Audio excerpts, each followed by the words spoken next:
My long distance girlfriend tells me not to worry about her hot guy friend. Should I leave her? This is OKOP, where we read the craziest true stories on earth. I'm John and Sam. The question is, should this person leave the relationship? How hot is he? And how much physical touch have you seen in her stories? They are almost as hot as Big Protein.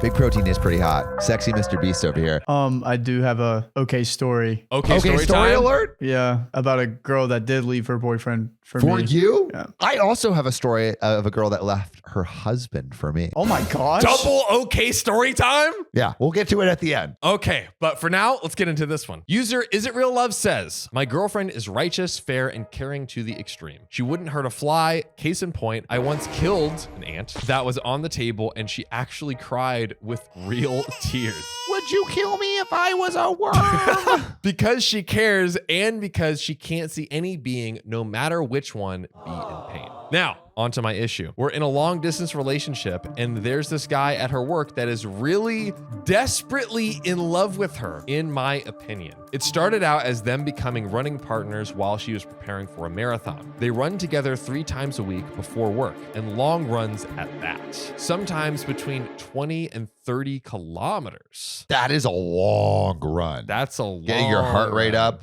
Endurance. moving Endurance. together. It sounds like other activities like that. They talk a lot during those and got to know each other. They hang out at work. They eat together and then they talk more. They are both kind of foodies. Actually, that's one of the special things between me and her. So they exchange things that they cooked. For example, jam in exchange for honey, homemade bread, things like that. Then sometimes they go to parties together. Though as far as I know, he's invited her a couple times and she's always declined to go to a party just with him. Okay, so OP's going. It seems like she was not the one, accepting invites from him. But OP is going to these parties with her when she goes with the other guy. OP is far away and cannot attend. Right, they're long distance. Kind of makes everything 10 times worse, right? Oh! If they are going to a party together, it's because it's a group thing and they belong to the same group of friends. Anyway, they go to parties and I think that they hang out nicely there too. Lastly, although she declines to go to a party one-on-one with him, they do hang out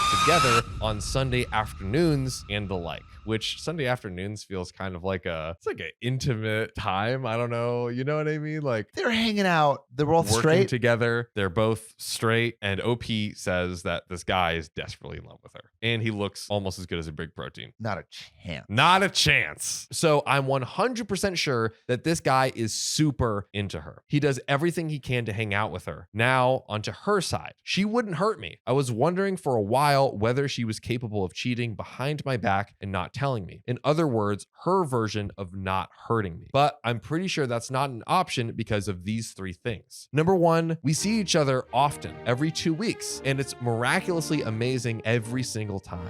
Mind-blowing. Never seen such synergy in any couple. Everything, the conversations, the love, the activities we do, the fun times, absolutely everything. Number 2, we talk on the phone all the time, every single evening. There's literally no available time in which she could actually cheat on me, unless they meet from 4 a.m. to 6 a.m. or something ridiculous like that. How about all the times that they're hanging out? That seems pretty doable. I mean, what if she just doesn't go on one of those long runs, but she's like, oh, my heart rate was up for 2 hours. But wait, your steps you didn't do any steps during that time. Yeah, my pedometer's How did broken. that happen? Look at my heart rate is working great. You can see it's through the roof, really. But my pedometer's just broken. Apple says they can't fix it. I'm sorry. Technical difficulties. I don't know. Like, I don't necessarily think she's cheating, but you can find 2 minutes to cheat if you wanted to. That's true.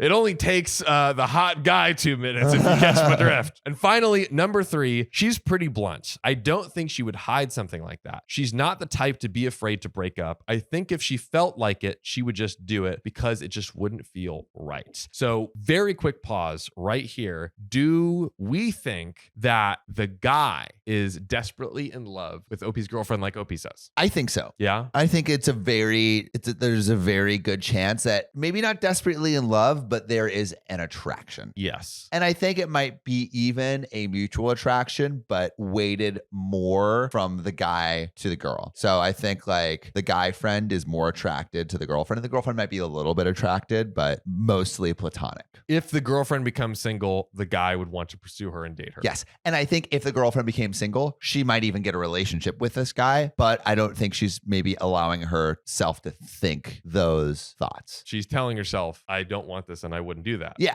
But if OP comes all jealous, If there's different circumstances, maybe. if there's different circumstances. If OP comes on jealous and is a little bit too like controlling, might drive her into the arms of another. It just might. From her lover to another. Ouch. Now, having said all this, I don't know what to do. Just like I am 100% sure that this guy would love to be in a couple with her, I think she is also not indifferent and she would definitely go for it if she weren't with me. So they have similar backgrounds, more similar than her and I. Okay. They work at the same place and like hanging out at the same spots. They speak the same language, whereas with me, she has to speak in English, which none of us are native in. That's an interesting point. That's another one. They both have to speak a non-native language to each other to communicate. He's a cool guy, young, smart, sportsy. He's got a lot going for him. It's a funny situation. On the one hand, it's super awesome to have a girl that's so true to you. I'm really sure that she is not cheating. That's not the problem here. On the other hand, I'm also pretty dang sure that if we weren't together, she would be with that guy.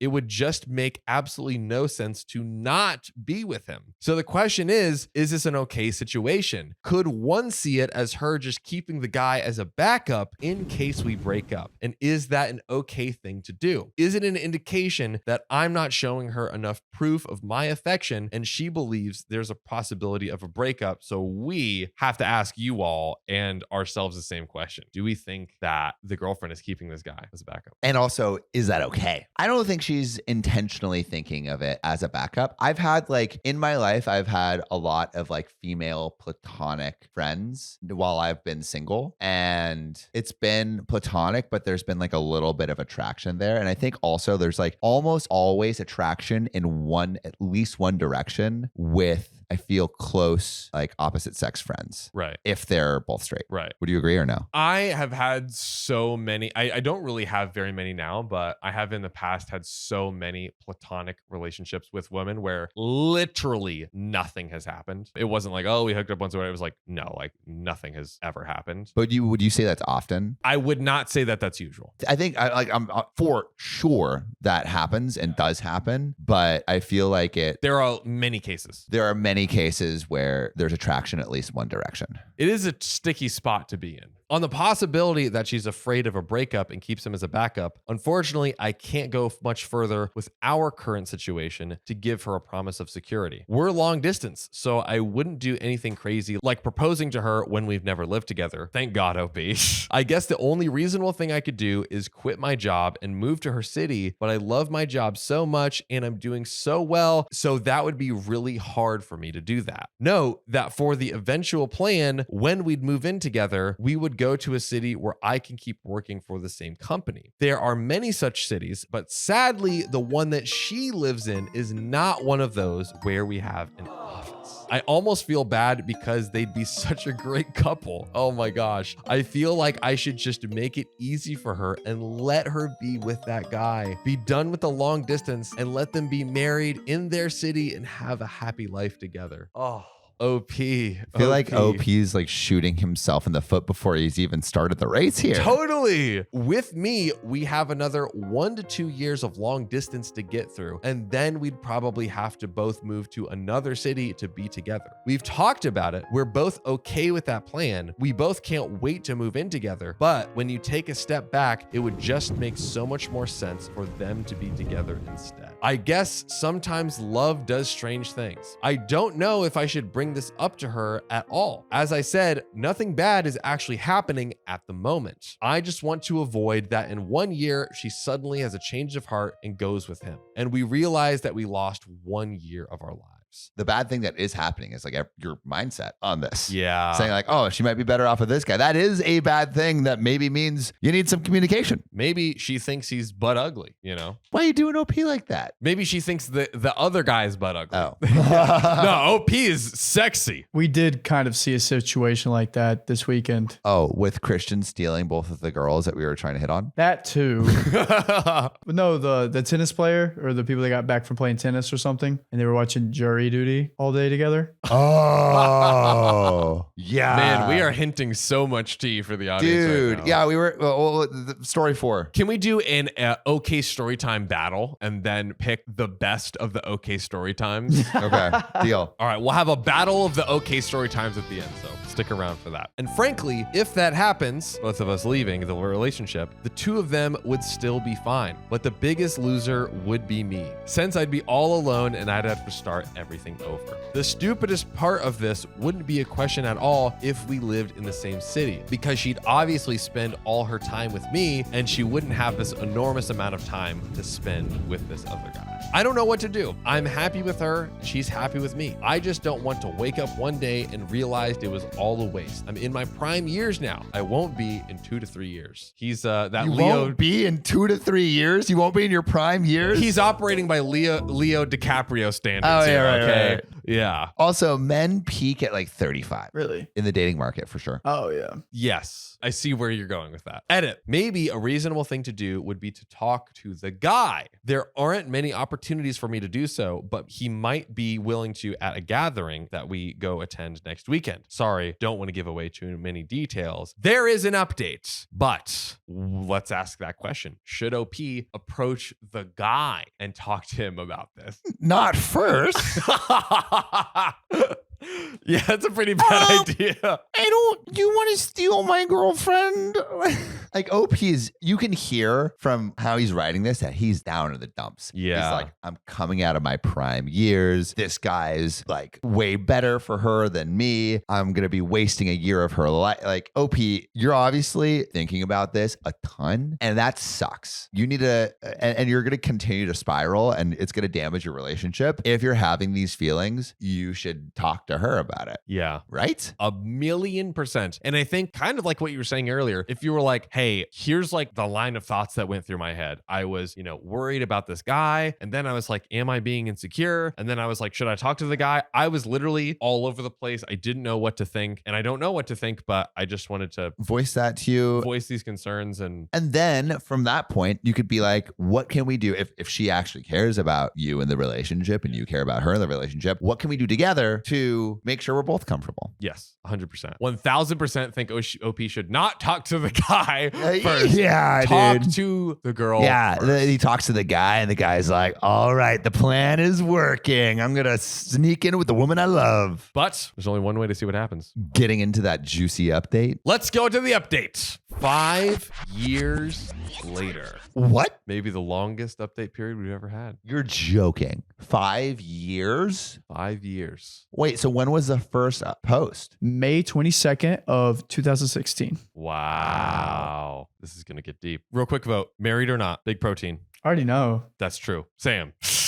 All right, let me think. Would he do an update if everything worked out? Yeah, probably. Yeah. But he would also do an update if everything went to shit. Yeah, or she was the one that got away. I'm going to say married, but the guy came back. Whoa. Okay. The third option. Well, let's find out. I brought up the topic and she was super cool about it. She was surprised and she said that it was just a friendship on her side. However, she went up to the guy and asked him if he saw things the same way. He said that he didn't. He was actually into her. So she told him that she's with me and that they need to stop hanging out. That's awesome. Point blank, period. She cares. It was never an issue after that. We still met him at parties, but it didn't make me feel bad at all because I won, baby. Yeah, I felt great. Reading the old post made me smile. It felt like a big issue back then, but she solved it so swiftly. I'm really thankful to her, and we've had the most wonderful relationship since then, and even before then. We're now 33 years old and still going strong together. together. We moved in together a couple of years ago, and it's been amazing living together,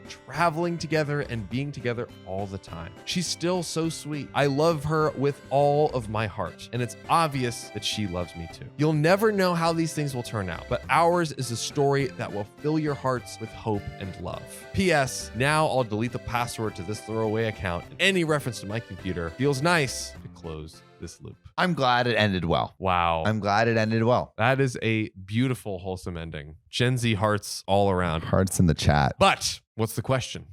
That's your job, John. Dang it! I failed as a host. Yeah, I mean, everything worked out happily ever after. I think the question is, what's Riley's story that he's been waiting to share? Because I think it's time for story time. Battle of the stories. You both have two, right? Yeah. Pick your best one. Pitch me the titles right now. I will pick the best one. I got a girlfriend to break up with her boyfriend over Snapchat. Wow, that's pretty good. I got a girlfriend to break up over Snapchat. A girl left her husband for me, and then I broke up with her.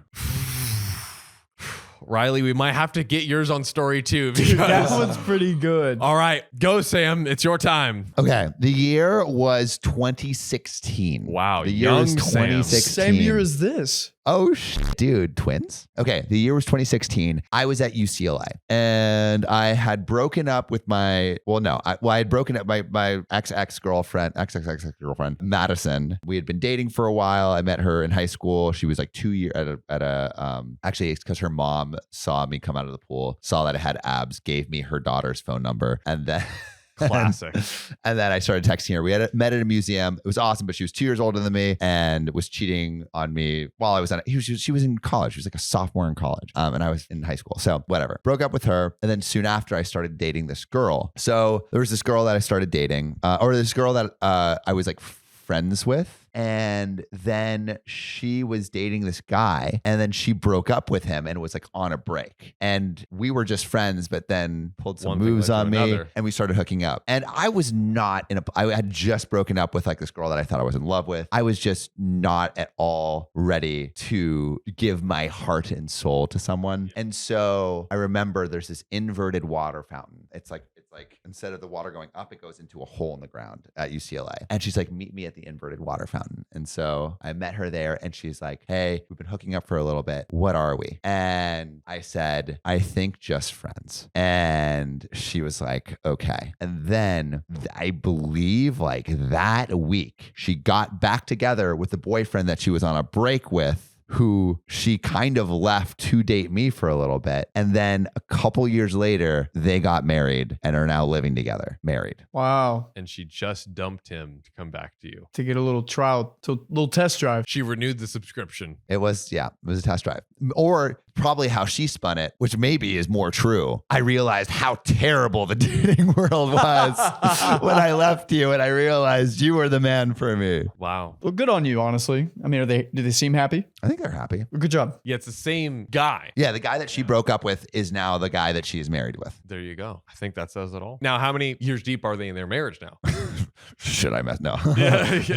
I don't know. I think like 3 or something or 2. They seem pretty happy. In They a seem pretty relationship happy. since 2016. I mean, that's what, 7 years? Yeah, Something like that? yeah. And I think they had dated for like a year or 2 before that. And like we were good friends, and it was fine. It was just like I wasn't in a space to be in a full-fledged relationship because I'd just gotten out of a relationship. You were just in a space to throw it down.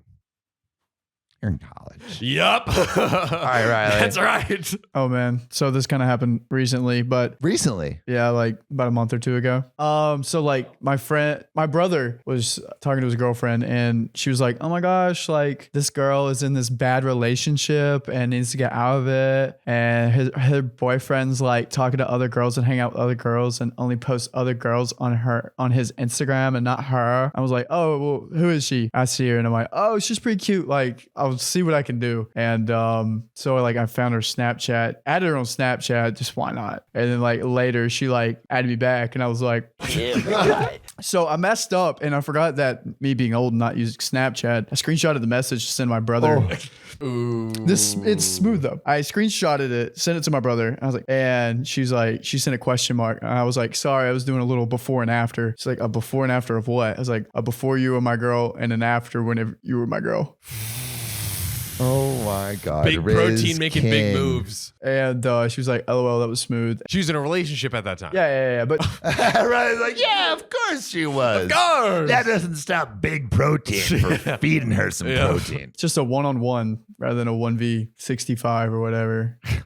Anywho, so I'm like talking to her. She's like, oh, the relationship's bad. I was like, oh, just leave him. You don't seem happy, whatever. And then she left him, and then we were going to hang out. And then it was like a lot was going on. Like I was like transitioning and like going to try to see my family. And I was like going to maybe squeeze her in at a really late time. Yeah, you were going to squeeze her in. I was like, yeah, I'm going to be honest. I called her and I didn't really like her voice. So I was like, crap, this is not. But yeah, I left her speechless. And I love that line from Riley. When girls don't respond to him, I left them speechless. and then we just never hung out. So yeah. But then that boyfriend ended up getting with another girl like soon after. She seems all right though. Wow. All right, who wins the story battle? For what? What are, I think Riley's story delivered more after the title, I would say. Okay. I was like shocked by your title, but then I was like, okay, cool. But then like Riley's story just had some freaking girth, some big protein girth to it. You know what I mean? Fine, whatever. Yeah. Let us know in the comments which one was better. Everyone's going to say Big Protein. Everyone's going to say big protein there. Sam or big protein? Put it in the comments. Everyone's going to say Big Protein. They love saying, my friend wants to steal my not girlfriend. I slept with 2 girls and didn't tell my girlfriend. Now she's having doubts. What should I do? John, what should OP do? Of course she's having freaking doubts because just assuming here, just putting 1 and 2 together. You had a threesome, not with her. You double cheated. Well, it could be before the relationship. Oh, okay. You're right. Okay. If it was before and she's like being negative on you, that's whack. Like, come on, no. Your past threesomes should not should not affect your current relationship. Yeah, threesomes do not define you. So, cut to the throwaway says, a year ago, my male 21 first serious relationship officially ended. With it came all the heartbreak and trauma you'd expect from being cheated on and manipulated for months. I've never before been so hurt and swore off any relationship for the foreseeable future. My ex left me with a severe fear of abandonment, commitment, and need for sexual validation caused by some pretty hurtful things she did. Fast forward 5 months after lots of hooking up and casual sex as a typical in college town, I had done very little healing and just covered up my pain with sex until I met Francine. She is the single most beautiful, kind, fun-loving girl I've ever met. The second she introduced herself to me at the bar, I knew she was different. We went on a date and hooked up, but it felt way more meaningful. I began to develop feelings for her, and that terrified me. Those feelings heightened when she expressed the same back to me with where I was mentally. The fact we were about to be 8 hours long distance over the summer and her own recent relationship trauma, we expressed our liking of each other, but came to set terms of non-exclusivity.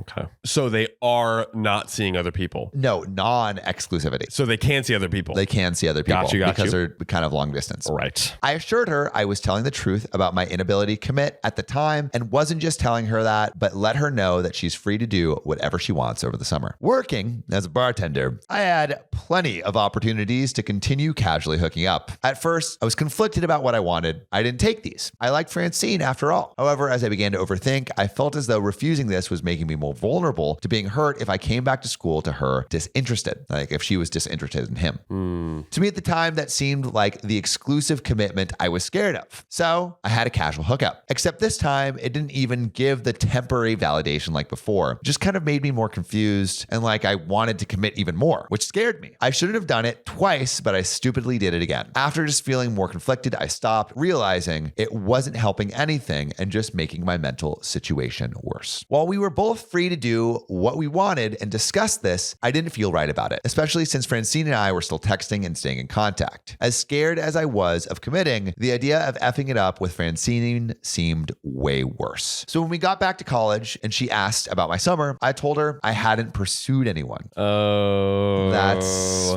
I Yeah. think we need to throw one up. Yeah. I not mean, a good move. Not a good move. It's gonna come out. red flag. And like the crazy thing to me is you both already agreed on it. Yeah. Like, So it's like, why would you lie about something that, you agreed on it? I did something perfectly within the bounds of what we communicated and agreed upon. Yeah. Come on, bro. Yeah. Don't be a red But flag. maybe he realized he's not an F1, he's a lover boy. And that's what was. Well, he should say that then. Yeah. He should say, like, I hooked up with someone, and honestly, I realized when that happened that I didn't want to be with anyone else but you. That part. I'm sorry. Yeah. He didn't break any of the boundaries that they set, and he's like showing His love for this person. his love for this person. Come on. I think it's completely what he should have done. Yeah. Lying is not a good move. While I hadn't pursued anything serious, I wasn't telling the full truth. I wish I was strong enough to just tell her everything I'd done, but decided I didn't care to know what she'd done, so I'd leave it behind me. Some months pass and we're hanging out a ton. I'm staying over at her house multiple times a week. We've gone on some amazing dates, and most importantly, despite her past trauma, she managed to heal a lot of mine. She showed me so much affection, trust, and patience, while I slowly became more ready to officially make it exclusive with her. This entire time, I was loyal to her and figured, as terrifying as it seemed, I was already basically her boyfriend, and I didn't want to risk not getting to be hers. The months since then have been incredible. She's been everything my ex wasn't, and despite how recent it all is, I truly do love her and wouldn't do anything to hurt her. Do you think anything bad is going to happen? I feel like OP's giving like, oh, I want to do the right thing. Oh,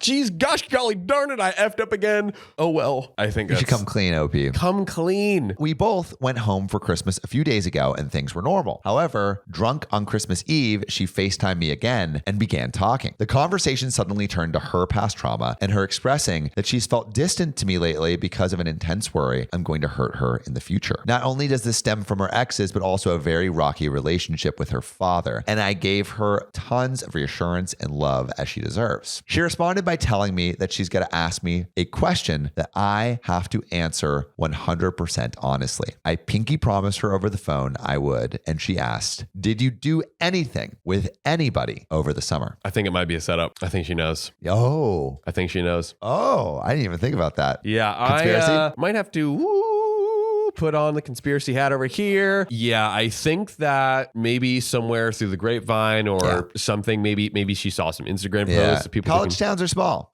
Word travels fast. Word travels fast. I think that she somehow dug up the dirt, figured out what's happening, and is like, he lied to me, and I want to make, I'm hurt, and I want to make things serious with him, so I'm going to give him this opportunity. One last chance. One last try. That's my tinfoil hat conspiracy. Well, let's go back to reality. Let's do it. And see what really happened. So I took a deep breath and knew while it would likely hurt her a bit, I had to come clean. I confessed that I had 2 random hookups, explaining to her that I didn't continue to contact them and that it was months before we became exclusive. She lost it. The hurt I saw on her face is the worst thing I've ever seen. She explained that she was loyal to me all summer and that she feels like she was in love with a lie. I've tried to express to her how sorry I am, how much I regret it, and how I was completely in a different headspace. I've assured her that's nowhere near the person I am now, and that I'm sorry I let my own trauma hurt her, but done everything I can prove that this is long behind me. It completely destroyed her trust in me. I couldn't sit there and lie to my girlfriend's face, but I didn't know it would cause this. I should have never lied in the first place, but I didn't expect it to ruin our entire relationship. She wants to talk in person in a few days, but she's livid and I think she's going to end things. I know I effed it up, but I'm in a completely different spot now. Probably too late, but I learned my extremely painful lesson. I'm terrified to lose her, but I think I will. And there are some comments that I want to get into. Yeah. But I mean, we already said that he didn't do the right thing by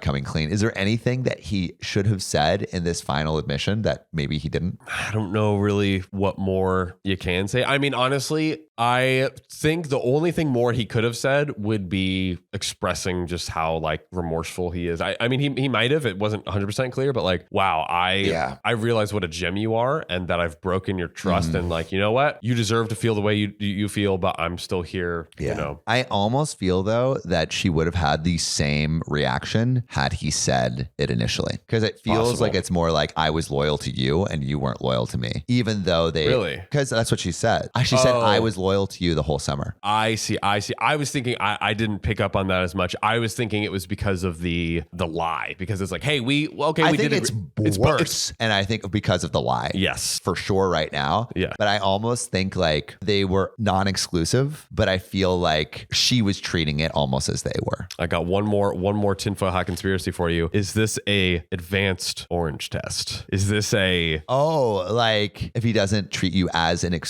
as exclusive, then he's the one. But the problem is, you said, hey, it's okay for you to go and see other people or sleep with other people. You can't, but I don't think you can be mad about that if you're non-exclusive. Yeah, if it was agreed upon, it's I also don't. I think if you're non-exclusive, I just also don't think you should ask. Oh yeah. Well, I guess it depends. People have all different ranging arrangements of it, right? Because some people, we've read a ton of stories where it was like they were married, so it was like, hey, for like the kids or whatever, like let me know when you won't be home, or whatever. I mean, when you have like swinging partners. Yeah, exactly. I mean, it's tough. Godspeed to all you guys who do that. It's not for me, but yeah. We actually had someone on the show recently that hooks up with swingers. Yeah, the guy. Yeah, the guy. Oh, I thought you were talking about the co-host. Oh, I'm lost. Talking about Sam. Oh. But there are some relevant comments. So, No Atmosphere 5132 says, nah, if you explain the reasoning to her and she still doesn't understand, I would talk it up to how young you both are. But you didn't do anything wrong. You should probably explain a little more than, yeah, I had 2 hookups if you want her to listen. Give her a few days though. When I was in college, I probably would have freaked out if my boyfriend told me he was with someone else before we were exclusive too. And then OP says, I've explained everything to her over the phone and told her the truth of where I was and why I did it while also admitting my fault, but she's still upset and still wants to settle it in person. I hope she wants to move forward, but I get it if not. And then another commenter says, of course there is a chance, though for her sake, I hope she leaves you, or else she's potentially setting herself up for a cycle of lies and deceit from future partners. This is a lesson for both of you. I don't know if I feel like that's a little strong. You know what? I feel like both of these comments are on either end of the spectrum, and it's more kind of in the middle. Yeah. This may be hard to grasp at 21. The things you and she does now could help or hurt you decades later. OP responds, I know she has every right to leave. I just know how I feel about her and that I want to be honest with her from now on. I've been truthful for months and the other night proves it. I won't continue the behavior, but if she doesn't stick around for me to prove it, it's my fault. And like, it is true. It is bad that he lied, but to say that like you've now set the relationship for lies and deceit, I think is maybe a little too far. But hey, I would love to know what you guys think in the comments. Like definitely let us know if you think we're out of bounds here. That's right. Do we have an okay story time? Yeah, I think you do have an okay story time. Yeah, here we go. Didn't someone drop off a little gift for you for Christmas? All right, here's another question for the audience. A real question? A real question. All right. So I have an ex-girlfriend that I think this might be too much. It might be too deep. Yeah, this might be too deep. I don't think I can say it. I have another Greg story. I have infinite Greg stories. Do you have any like relationship things? Yes. All right, tell us another Greg story. You know what? Let's bring Greg back from the dead. Yeah. So there was another time where he's just so crazy. He had this on again, off again, just nonstop relationship with this girl that we'll call Sally. And teenagers being teenagers, they had hopped on Skype and we're doing some business, having a little fun. So Greg pulls up, and by the way, most of this happened. It was actually pretty dope. So our drumline had an actual class during school where we would most of the time it's after school, but that we had a class during school. So he pulls up and he's like, hey guys, look what I recorded last night, and just opens his laptop and just presses play. And it is the two of them doing their business on Skype. And I was like, what is happening right now? On Skype? Yes. Was the teacher in the room? Like they're each like masturbating or something? Yes. Oh, wow. With each other on Skype. And the teacher, it was always like 30 feet away in a all glass office with the door open. So like anytime these things happened, he was like right there. But the teacher never did anything. It was just enough for him to, he would poke out sometimes. He knew that they were freaking rascals. He knew that they were scoundrels, just absolute degenerates. So like he would sometimes come and break it up and whatever, but like it was just enough to where he didn't know if we were like passing a meme around Yeah. or doing that. Yeah. Better to just not look. Yeah, Don't Greg- open up Pandora's box. Greg was a maniac. I actually had a Greg. Really? Yeah, a Greg that I'm still pretty good friends with. Oh, wow. I mean, not as good friends with, but was like good friends with in high school. And I remember going to his house. He lived in a frat that got kicked off the row at USC. Oh my God. And you have to do some fuck shit to get kicked off the row at USC. I am sure. But I remember when I went to his place, he showed me around. He didn't have a door on his frat room door because he instantly just like busted through it and destroyed it. There were holes all over on the walls of his wall because he would just punch holes in the wall. There wasn't a door in his bathroom. What he had done is he had a blanket, and one side of the blanket had a nail in it, and the other side had handcuffs that he put through a hole of the blanket for complete privacy. And we played a game called Handle Baseball, where he would get a glass handle of vodka and I would throw him a glass handle of vodka. And in his room, he would try to hit it as hard as he could, and glass would shatter everywhere. And then that very day, actually, he got a new door for his room, which we proceeded to immediately hug together and run through the door and split in half. Wow. And I have videos of that whole day. Wow. Would you like to see? Yes, absolutely. Oh my What God. the frick? Oh my God. As it's cooking, I'm going to try and think of some Greg stories of mine. Yeah. If you have a Greg story, put it in the comments below. My mom wouldn't let me like hang out with any Gregs, really. I got Uncle Greg, for real, but he's like as calm as a peach. Right. Yeah. He's not like a real Greg. Yeah, he's just Gregory. He Yeah. How do I look at my past Snap stories? you just scroll down, you go to story, and you scroll down. Story? Right. It's like, You old millennial. you millennial. Yeah. I asked Riley the other day, what does subscribing to a Snapchat mean? I was like, Whoa, what, bro? flashback to Jan 2. Look at this. Woo. I had a friend, his name was Gavin, and he was kind of crazy. We would in our closet of my room. So my closet back home, my closet would connect to my room and my brother's room. So we had a sharing closet. Yeah. And we were in my brother's room, and we put like a bunch of pillows down, and we would run and jump on the pillows. And my mom woke up at 1 o'clock in the morning and was like, "What are you guys doing?" It wasn't anything crazy, but it was Running just and like, jumping on but pillows. he was like a 6 foot 350 guy, and then I have my friend Chandler there, and he's a 6 foot like 200 guy. A linebacker. All right. And You we guys would ready? Yeah. Let's and we would do just it. jump and it'd be loud. All right. I mean, how should I Here. show this? Oh no. Oh. Why would he do that, bro? That your Greg might have out-Gregged my Greg. I'm not gonna lie. Dude, that is some big Greg energy right there. I have so many stories. Wow. He used to lick my eyeball. You out-Gregged me, dude. Your Greg out-Gregged my Greg. I'm not gonna lie. Yeah. I'm not gonna lie to you. He used to beat me up in carpool, and then like one day I pinned or he would like always try to lick my eyeballs. That's so disgusting. That is horrendously disgusting. Oh my God. Yikes. He's a man of God now. Let's go. Yeah, that's just how it goes. That's how the best of them get. yeah, that's how the best of them get here. They always come back around. But what are your Greg stories?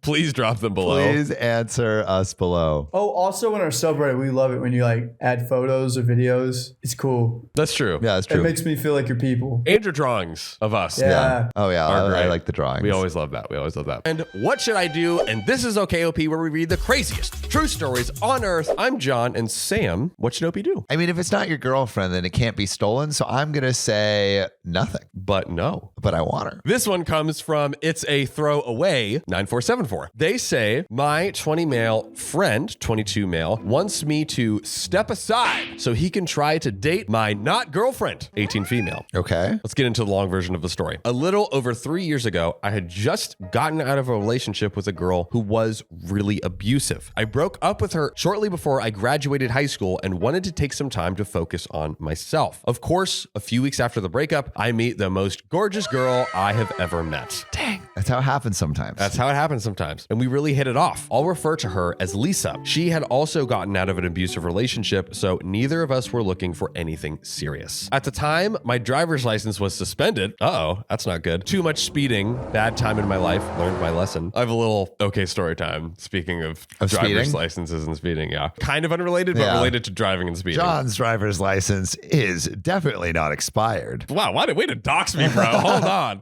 I said definitely not. Oh, God. It isn't. There we go. We'll stick with that. So my friend, I'll call him Ken, would offer to drive me to see her. Put ICU in the comments if you see what's about to go down. Drive me to see her. So for a few months, we would just mostly all hang out together because we all got along really well. And she and I would mostly just cuddle up if we were all watching a movie. Sometimes we'd sneak off for a few minutes to make out a little bit, but not too long because we didn't want to be rude to Ken. Lisa and Ken developed their own friendship during this time, but it was obviously platonic on both ends. Or so you thought. Or so you thought, like an older brother / younger sister dynamic. Oh no, OP is entering a world of hurt. No dishwashers. Get them out of here, okay? No washing machines. Sorry. Oh, yeah, washing machines. Yeah, don't Washing bend machines. over. Okay, don't get stuck. We know John's categories. hey, don't shoot the messenger, all right? I'm just reporting on. I just calls them as I see them. what I see. I calls them as I see them. Again, and I must be gone for a while, boys. God,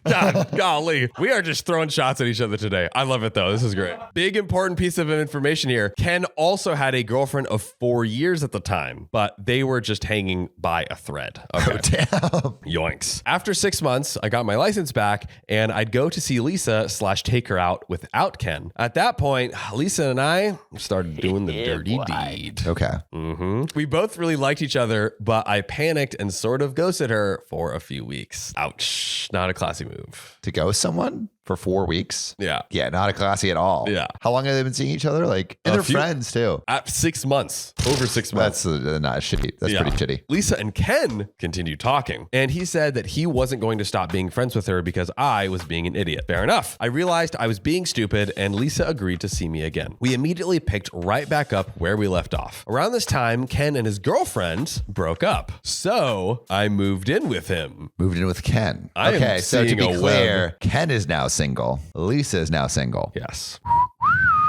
All right. And coming off of like OP being an a-hole and kind of ghosting exactly, her. You know? exactly. I would go to see Lisa a few times a week and she would come to our place on the weekends and we would all hang out. Oh, so they're still on good terms, even though They they got ghosted? back together on good terms. Yeah. That continued for several more months until she ghosted me for about 2 weeks. I mean, karma. The plot is thickening, y'all. She told Ken she was afraid I would bail again and she didn't want to go through that pain again. I mean, so do it to him? I don't know. I mean, not a good. It's not. Not a it's good not look, a good but also look, like but I karma. understand. Karma, ladies and gentlemen. What goes around comes around. We worked it out, but embarrassingly, this cycle has repeated once or twice more. Not in over a year, though. I mean, This is not the healthiest of relationships. What, Sam? A little bit of a red Talk to me flag. here. So they've been in a situationship, like on and off, ghosting each other for a year. I feel like both of them think they can do better. Maybe Yeah, I feel like, yeah. you know, it's Yeah. like I think that's Really? that's the situation. Oh, I just see what you're saying now. That like you're like, you're friends with benefits material, but not hubby material, not wifey material. That's what it seems like, because it seems like both of them are not really interested in like super committing to each They're other. not, yeah. Which in fairness, it does seem kind of on both sides and not just on like OP's part. Which I guess is better than it being a one-sided situationship. Yeah. Well, fair enough. Over the last year, especially, mostly since she turned 18, I've noticed that Ken has also started acting differently around Lisa. He'll flirt with her in front of me. She's very friendly with him, but she does not flirt back and pulls away when he touches her. I told him that I don't like it, but he said it doesn't matter if he flirts with her. She loves me. Oh, okay. What like she Okay. loves Ken? Ken is like, bro, it doesn't matter if I flirt with her. She's clearly in love with you, so it's all good. What? Bro, and also, if she's uncomfortable, it doesn't matter. She's uncomfortable. That's all you freaking need. That's all you That need is to a know. huge red flag, okay?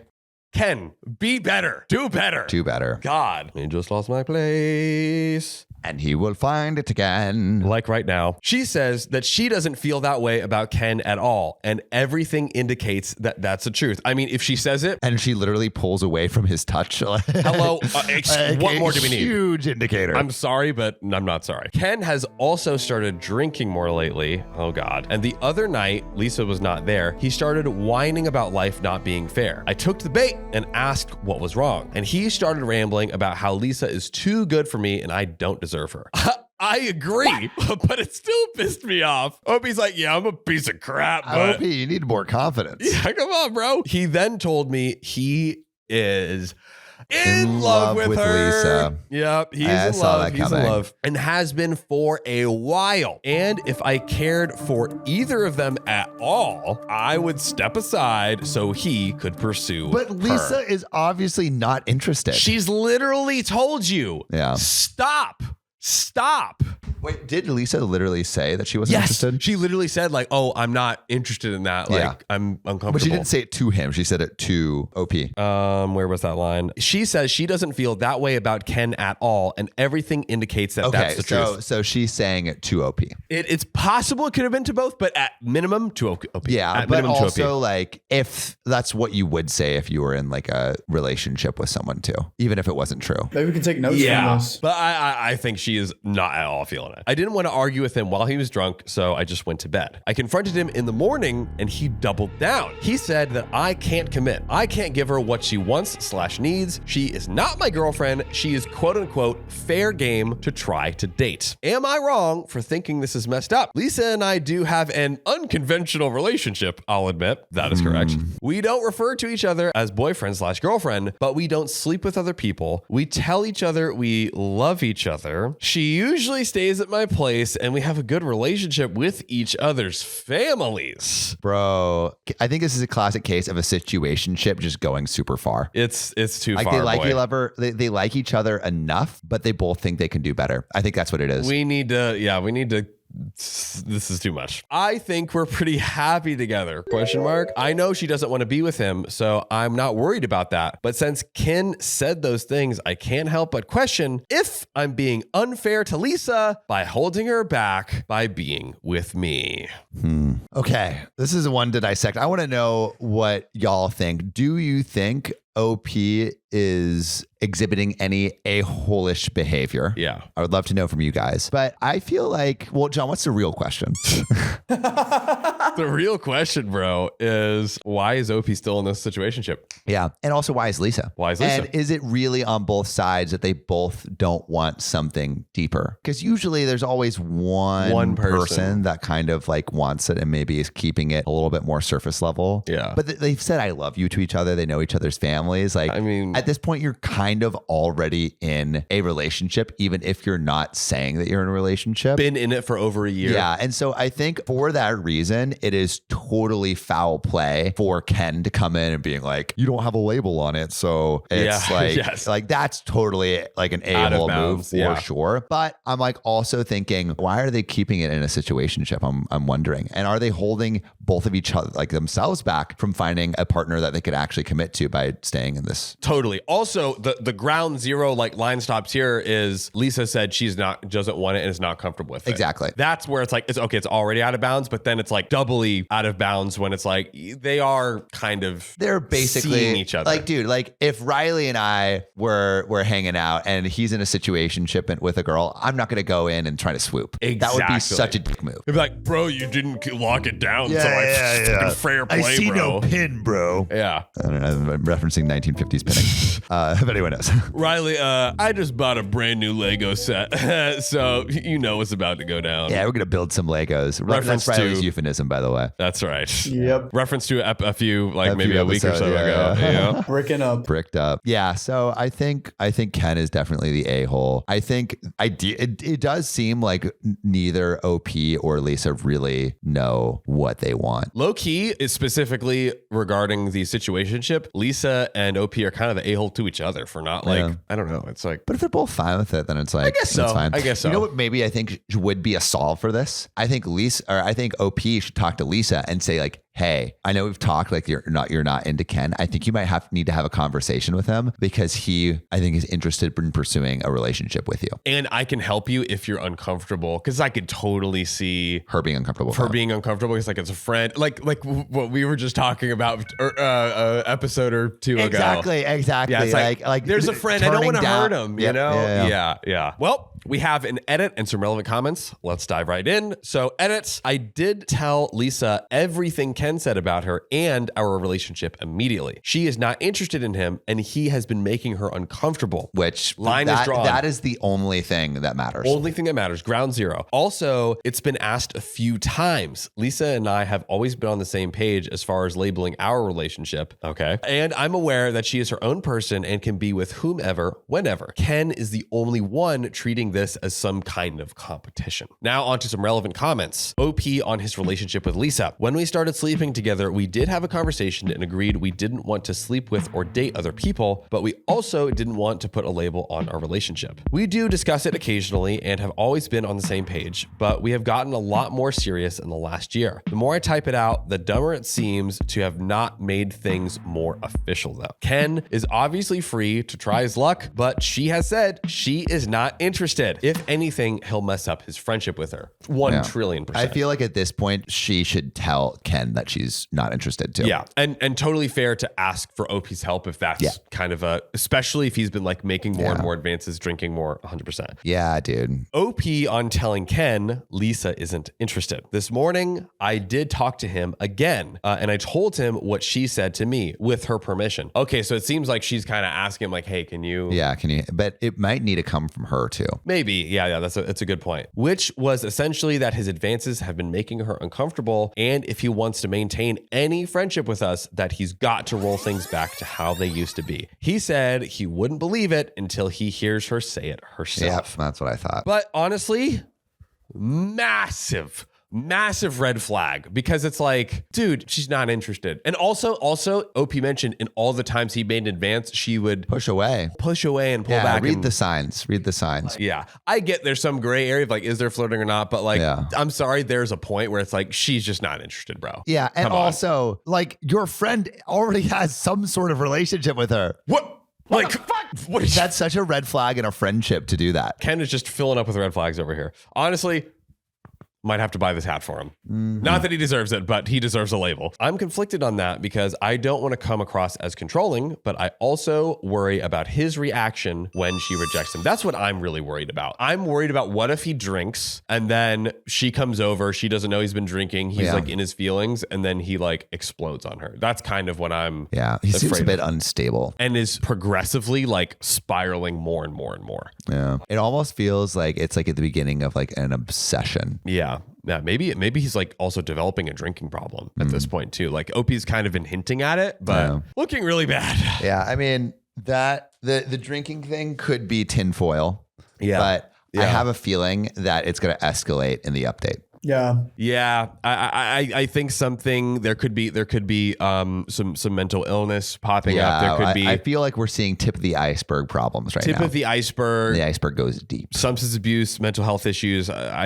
Unfortunately, I think it's gonna kind of unravel a little deeper here. Let us know if you think so too. But let's get into this update. Let's do it. Back to reality and to the update. I wanted to thank everyone that took the time to respond to my post and update everyone who might be interested in the outcome. I have been staying with Lisa for about a week now since the initial confrontation with Ken, and thanks to people here, I was sure to make sure if she wanted to make things more official. Okay. She ended up making things even easier for me. As luck would have it, Lisa asked me if it might make things easier if I just told Ken that she was my girlfriend. But low-key, my question is that just to get Ken off your back, or is she like, let's make it official? Yeah. Maybe we'll see more in the coming sentences. But also still like, it's just not a good look on Ken's part. Like, I don't know if I would want to be friends with someone like that. I think it's time to cut Ken out. Yeah. I jumped on that opportunity and asked if I could tell everyone that she's my girlfriend. And she said yes, which does that mean they are? Or does that mean they can tell me? You know what I'm saying? Like you pick it up. You should just be like, Do you want to be my girlfriend? Yes, like guys, we've had over a year beating around the bush. Let's come on. Let's be a little direct here. She and I are going to look at a few apartments this week since I obviously need a new living situation and we want to move in together. Wow. This is like Ken's worst nightmare. Like his advances Truly. have literally just bonded that relationship. Exactly. Officially. And they moved in. Bro, Ken's village and origin story is about to go off Dude. now. He's about to hit the gym heavily. Oh God. Andrew Tate? Question mark. Ken and I have had a few brief discussions after he told me he wanted to be with Lisa. I had told her everything Ken had said to me, and she was not the least bit interested in him, which I had already assumed. I also told him that she is officially my girlfriend now, so that should satisfy his concerns about me not committing to her. And what do we think Ken's response was, boys? I think Ken's going to freak out. Riley? Oh, he's busy locking down a Yeah. Lisa Are you locking down situation some of his shorties? own. I saw a text from Party City Taylor earlier. Ooh. We're really gonna be saying her name on here. All right. Sam is a serial doxer. Like, bro, you take a tip from these Reddit readers and do some fake names once in a while. I didn't know we were going after the throats. Yeah. But all right, We're here we dropping go. governments over here, Here we ladies and go. gentlemen. Yeah, I think Ken's not gonna take it well, and it like you said, it's his worst nightmare. Like he's gonna be pretty upset. I was actually texting my brother about the apartment, and I was just thinking about like, oh shoot, like Ken's gonna have to find like a new roommate and stuff. So that's what was going through my head. I forgot about that. OP and Ken are roommates. So not only is he like committing, moving in with Lisa, he's leaving Ken without a roommate. If the lease is up, then it's fine. It's fine, but still hassle. Yeah, You know, like- which it doesn't matter. Like it is what it is. But Ken's situation is even worse. But like it could be seen as a dick move to Ken. Yeah, if it's like super immediate. Yeah. Like, Given the scenario, the context, I think it's okay. But I mean, if you're paying for the place, then it doesn't matter. Yeah. But if you're expecting Ken to find a new roommate, like, I mean, what are the chances of like OP was paying for it all or like one of them was paying for it all? Probably low. Low. Yeah, non-existent. Well, on to Ken's response. He refused to believe any of it without confirming from her in person without me around. I'm sorry. that sounds like a red flag. I'm massively suspicious of this guy. Yeah, it sounds weird. Okay, well, here we go. She initially agreed to meet with him on Sunday, with the plan being that they would meet at her house. She lives with her mom and stepdad, but he rejected that, saying he wanted to meet at the apartment without me. No. That's kind of sketchy, dude. No. You need to meet in a park or like somewhere. Get a somewhere coffee. public. Yeah. Like to me, it's like I don't want to say like Ken is planning on doing anything crazy. Yeah. But it just doesn't feel like he's stable right now. no, not at all. She told him she wasn't comfortable with that. If he wanted to meet up without me or her parents there, they had at least to be somewhere in public. He got pissed that his threatening behavior made her feel threatened and went on a tirade and called her every name in the book. Which is not a good look if you're trying to meet up with someone. She told him she wasn't going to see him again at all and blocked his number. And I'm about a text or two away from blocking him as well. Are they still living together? I mean, we can assume, but I'm not sure. Wow. Hopefully he'll just move on and we won't come to that. Again, thank you to the posters who helped me navigate this situation. And we do actually have a pretty good amount of comments, relevant comments here. So, Dude, sounds like a total creep, man. right? I'm sorry. I think he's like something bad would happen. Yeah. Lisa does not owe him that. I'm sorry. No. She does not in the slightest. Yeah. She should put her safety first as she did, as she Yeah. deserves. But a few quick relevant comments. Travelbug 898. Dude, this guy's a creep and sounds like he wanted to do something bad to Lisa because they were wanting to be alone. Just to be honest, cut him out of your life. And honestly, there was a ton of red flags before. Like, kept getting redder and redder and redder. Exactly. OP, I agree. I understand him not wanting me to be in the room or getting his heart broken in the middle of Starbucks or something, but him rejecting her parents' house when they've always been friendly with him was a big red flag for us. Again, Travelbug898. I think you need to drop this friend at this point. He obviously isn't as good of a guy as you thought he was. Choose your girlfriend, not the guy that seems to like what he wants to assault her. OP.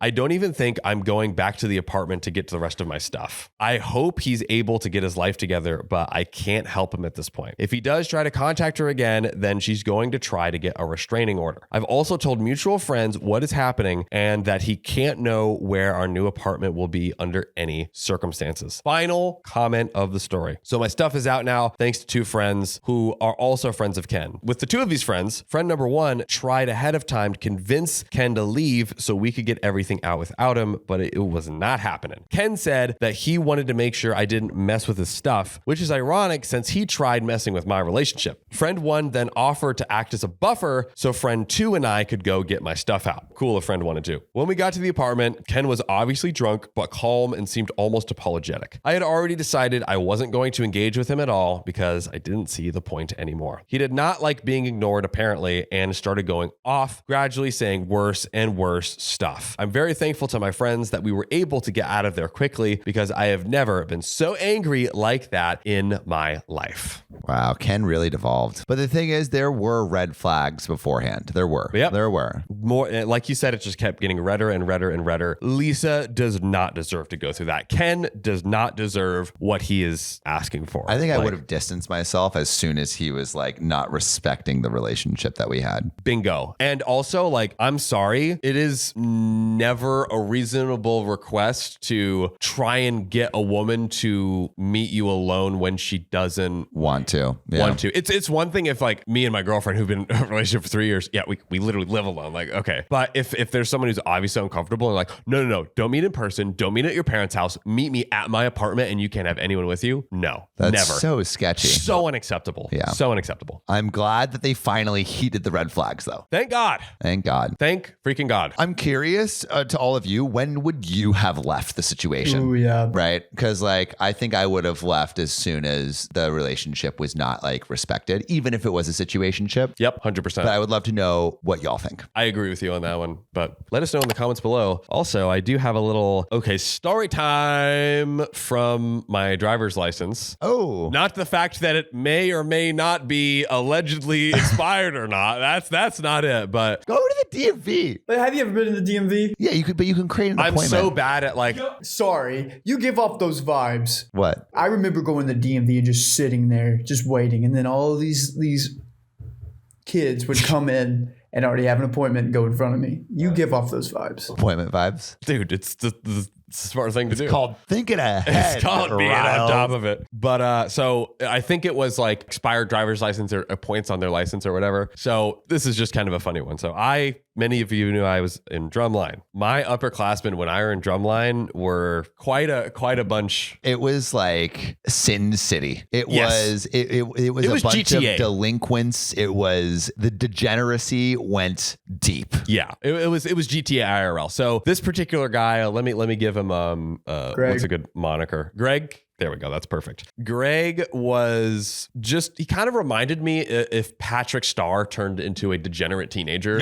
Like that was Greg's vibes. One day he was driving one of my friends to school for whatever reason. And he was like, hey, watch this. So first he pulled a 6-pack out, cracked open a cold one. And then he started drinking and driving with his feet. Literally. And then we have like a band class during school. And then he came to us, the other freshmen. We were freshmen at the time. And they were like, we know Greg is crazy, but y'all are really not going to believe this one today. Like, so he's drinking and driving with his feet. Bro, Florida's different, man. Yeah. What time was it? It's in the afternoon, the morning. 7 a.m. in the morning, bro. They were driving to school. 16 years old. God. Driving to school, bro. Drinking and driving. That is really some Florida stuff. Greg's built different. You know what's so funny? When I was in Florida, it's like you never realize the thing that you're in. I never thought of it as like, that's Florida for you. I was just like, this is life. This is how life works. All Teenagers 16-year-old kids are doing it. And then later to the points on the driver's license, he was like driving in a 25 mile per hour zone and had the genius idea of like, I wonder if I could go 125 miles per hour in this street. So bro literally floored it long enough to like hit 125. Cop clocks him on the radar gun at like 125, and he got the highest amount of points you can possibly get on his license. And so the joke was like, What do you mean highest amount of points? maybe this is a Florida thing, but you get points on your license if you have like infractions or like You speeding hit or whatever. someone, it's 5. Yeah, like If whatever. speed, I don't know if it it's 3. differs by state or what the situation is, but he literally got the highest amount you could get. So the new joke was that Drew won the game because he got the highest points Before you could get your possibly license get. taken away? Yeah, he low key he probably did get his license taken away, but just like I forgot or Seems he like didn't tell you anyone. need to take that thing away from him. Yeah, but Greg, and then joined the Navy. So Oh, is he alive? I have no idea. Honestly, could be a low-key a 50-50 situation. Can we look him up? Yes, might be. It'll be here. Let me see. Yeah, obituaries. Okay, dude, I'm gonna save this for another time, but I also have a bad cop story from one of the drumline people who became a cop, and Oh shit. it was bad. Pop, pop. Pop. Yep, here we go. I'm told you guys these guys are crazy. Could you imagine little innocent me in that group? No. Can you imagine? Baby John. Get some Baby Johns in the comment section. Yeah. And I was truly so innocent. I never did me and Sam have both shared this. I never did one drop of alcohol, no weed, like literally. Yeah. I didn't go to any parties in high school. Yeah, no parties I wasn't either. allowed to have sleepovers in high school. Okay, here we go. Following him now, so we'll see. Husband, married, groom emoji, bride emoji, dog emoji, BSNRN, so that's registered nurse, Oh, he's taking care of people? and Navy vet. Wow. Okay, so it seems like he's got his shit together. Hopefully, bro. I mean, you know what? Maybe that was him getting it out of his system. Yeah. But my boy lived up to the Florida man name. He Wild.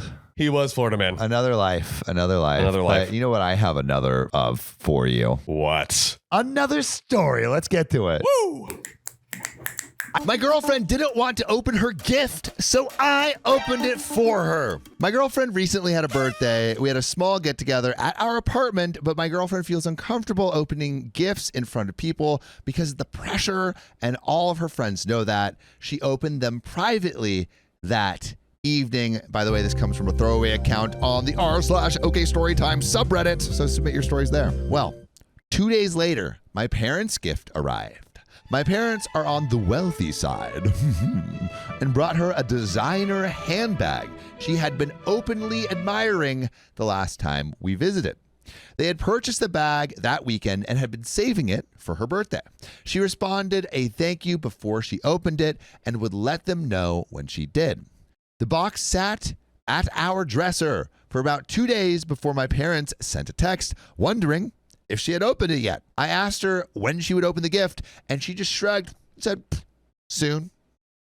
I was also really excited to see her open this gift. I knew that it would be something that she really wanted. A few more days passed. My parents checked in again about whether she had opened the gift. At this point, my girlfriend came to me and asked if I could tell my parents to back off, as she was feeling too much pressure around opening the gift, and it was making her not want to open it. Really quick pausing here. How long is too long to not open a gift? Like a couple minutes.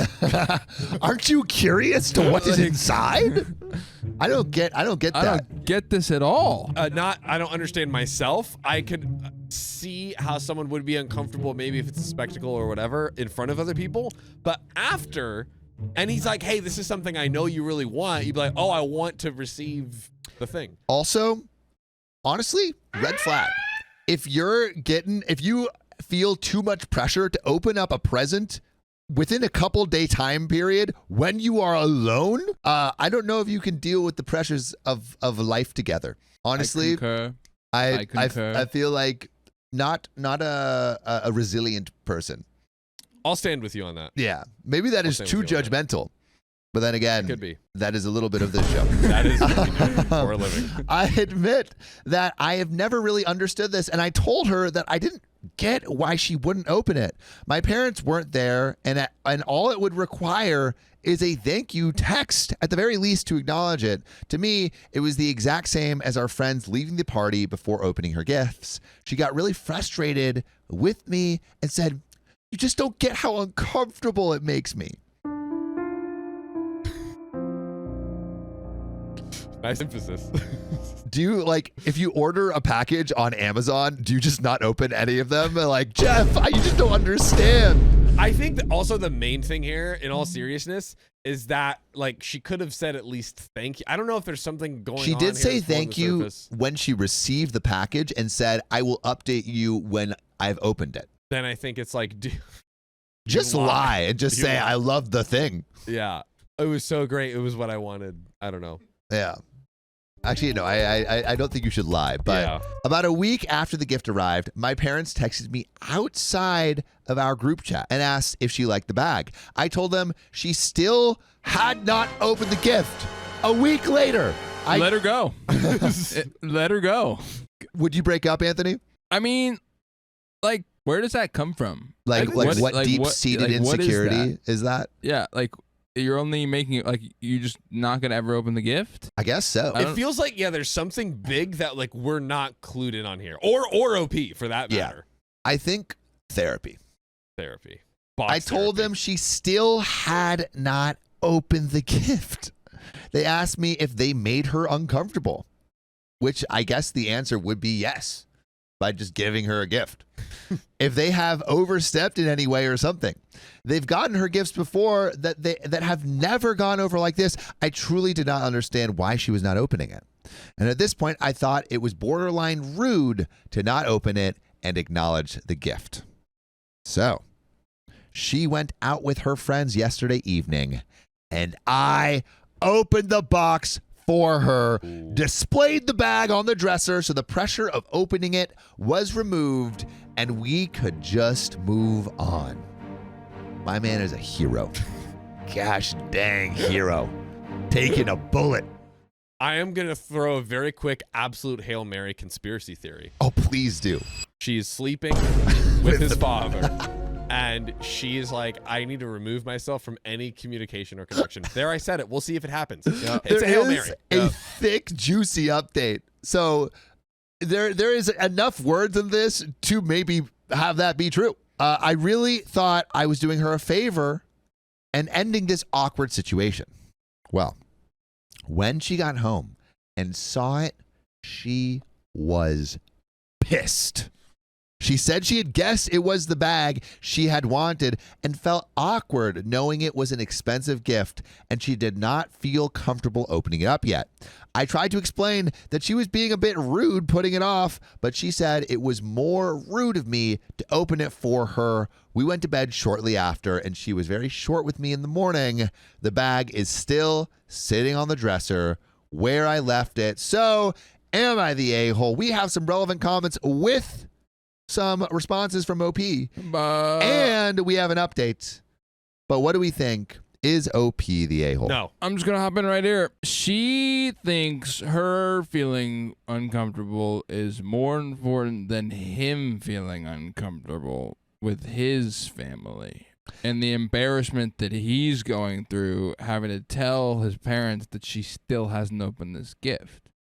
Yeah. I think so too. In a relationship, you kind of have to like both come to the table, and it could be like, oh, hey, like, please explain more. What was making you comfortable? Maybe I can hear or learn something I didn't know. And she's like, hey, maybe that was rude of me to, your parents got me this very expensive gift. Instead of like putting it off, it's like maybe at least like saying thank you. I don't know, like is anything. Yeah, and it's like, why is she uncomfortable? Does she feel like she's indebted because of this expensive gift to the parents or something? She is sleeping with his father. That's we true. do know that. We do know that. If there's one thing we know, if we really read between the lines. Yeah. Don't confuse our viewers. Too late. John's not confusing them. He's enlightening them. That's right. Yeah, I don't know. I think what you said, Anthony, really makes sense. Too. I think, John, I feel like there's this idea of not really coming to the table at all in the relationship. It doesn't seem like she's listening to how he's feeling. So Nope. Let's go into the relevant comments. Let's do it. So, commenter says, not the a-hole. If my girlfriend wouldn't open my parents' gift, I would tell her that I will tell my parents to never gift anything to her if it makes her so uncomfortable that it affects my relationship, and she doesn't deserve anything from them because she doesn't appreciate it. I kind of agree with that. Then we'll return the gift to my parents or to store it if the parents don't need it and tell them big thanks for trying.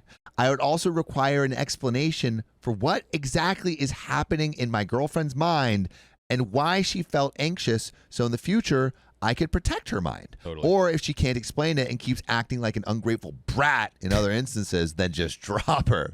I love how it's like, we could be super kind to her and understand her inner mind, or we could just dump her. Oh, you little brat. Just dump her. Nah. And not in the cool way, not in the way the internet's using, like she brat.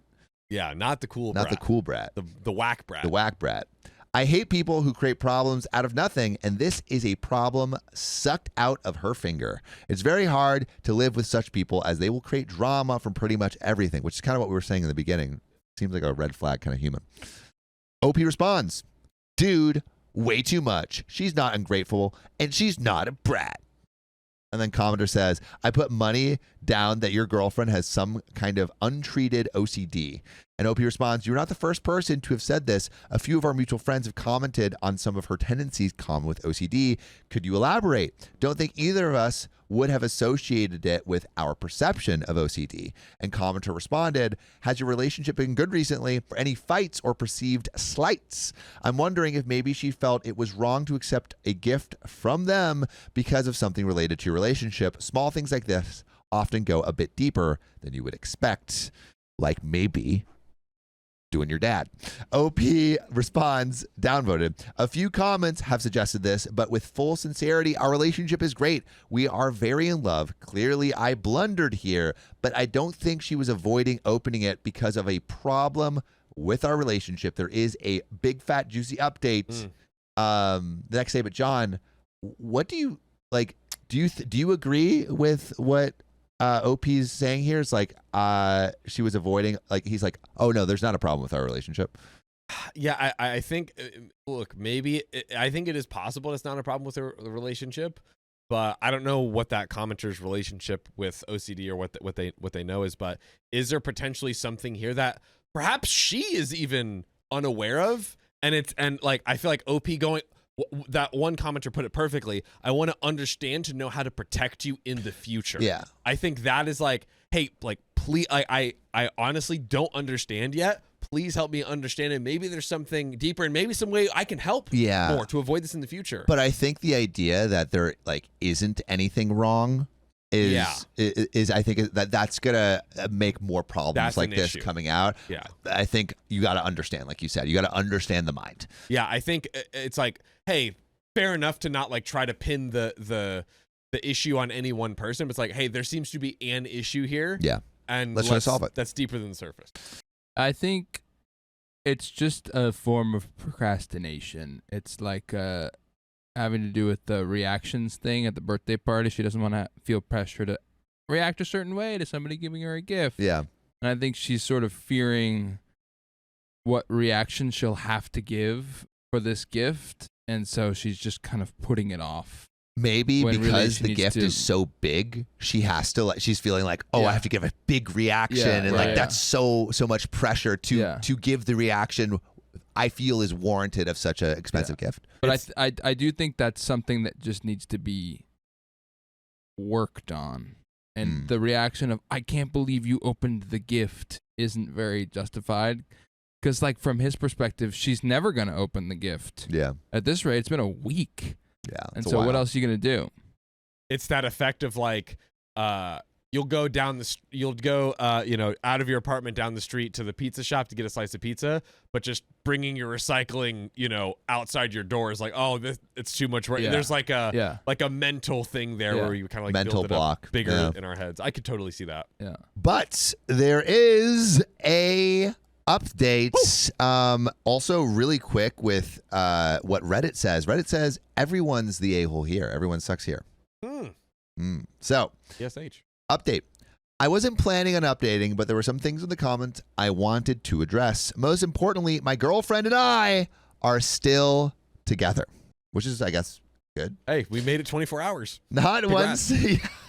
Congratulations.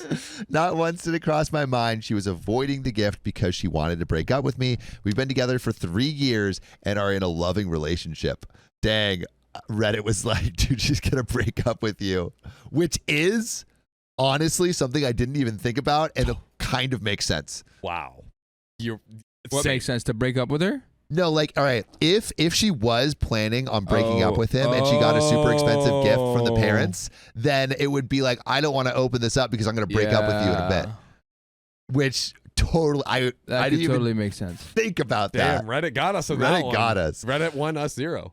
I effed up in this situation, but we'll get through it. I was raised in a polite, always say thank you, send a thank you card kind of way, which it seems other people in the comments can relate to, but my parents were in no way bombarding us with texts or harassing her over this gift. We have a group chat together and they just sent a follow-up text every other day or so, just wondering if she had opened it.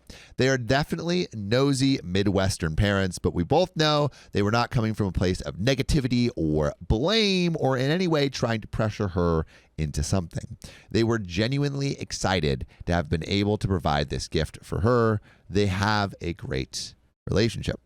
Yes, my girlfriend has expressed discomfort around opening gifts before, but not in a way that indicated she doesn't like receiving them.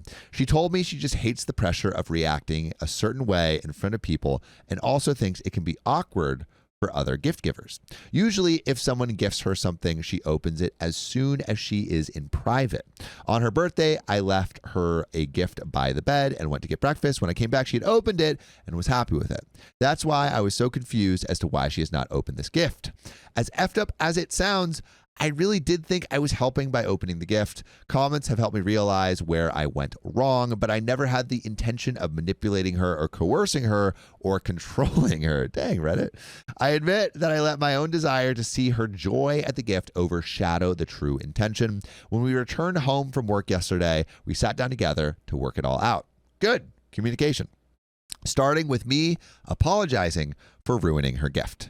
She told me she had called my parents on her lunch break and thanked them. She told me she had a feeling they'd gotten her the bag after she'd been talking about it and was both excited and anxious about the cost. She said by the time the package arrived, she had gotten her hopes up and felt guilty of potential disappointment if she opened it and it wasn't the bag, and that her anxiety around it continued to build up as it sat there.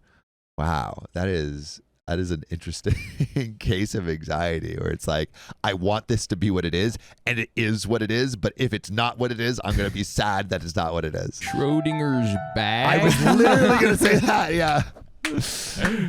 She apologized to me for not being able to communicate that clearly beforehand. I do understand this, and I know that I jumped the gun a bit. We also talked a bit about neurodivergence, and I appreciate everyone who posted about their experience with anxiety, autism, OCD. It's not the first time she has been told she has autistic or OCD tendencies. Damn. Though at the moment, she is unsure if she wants to move forward with getting a diagnosis. And you should also move forward with joining us on the live every weekday, 3 p.m. PST. Come on over.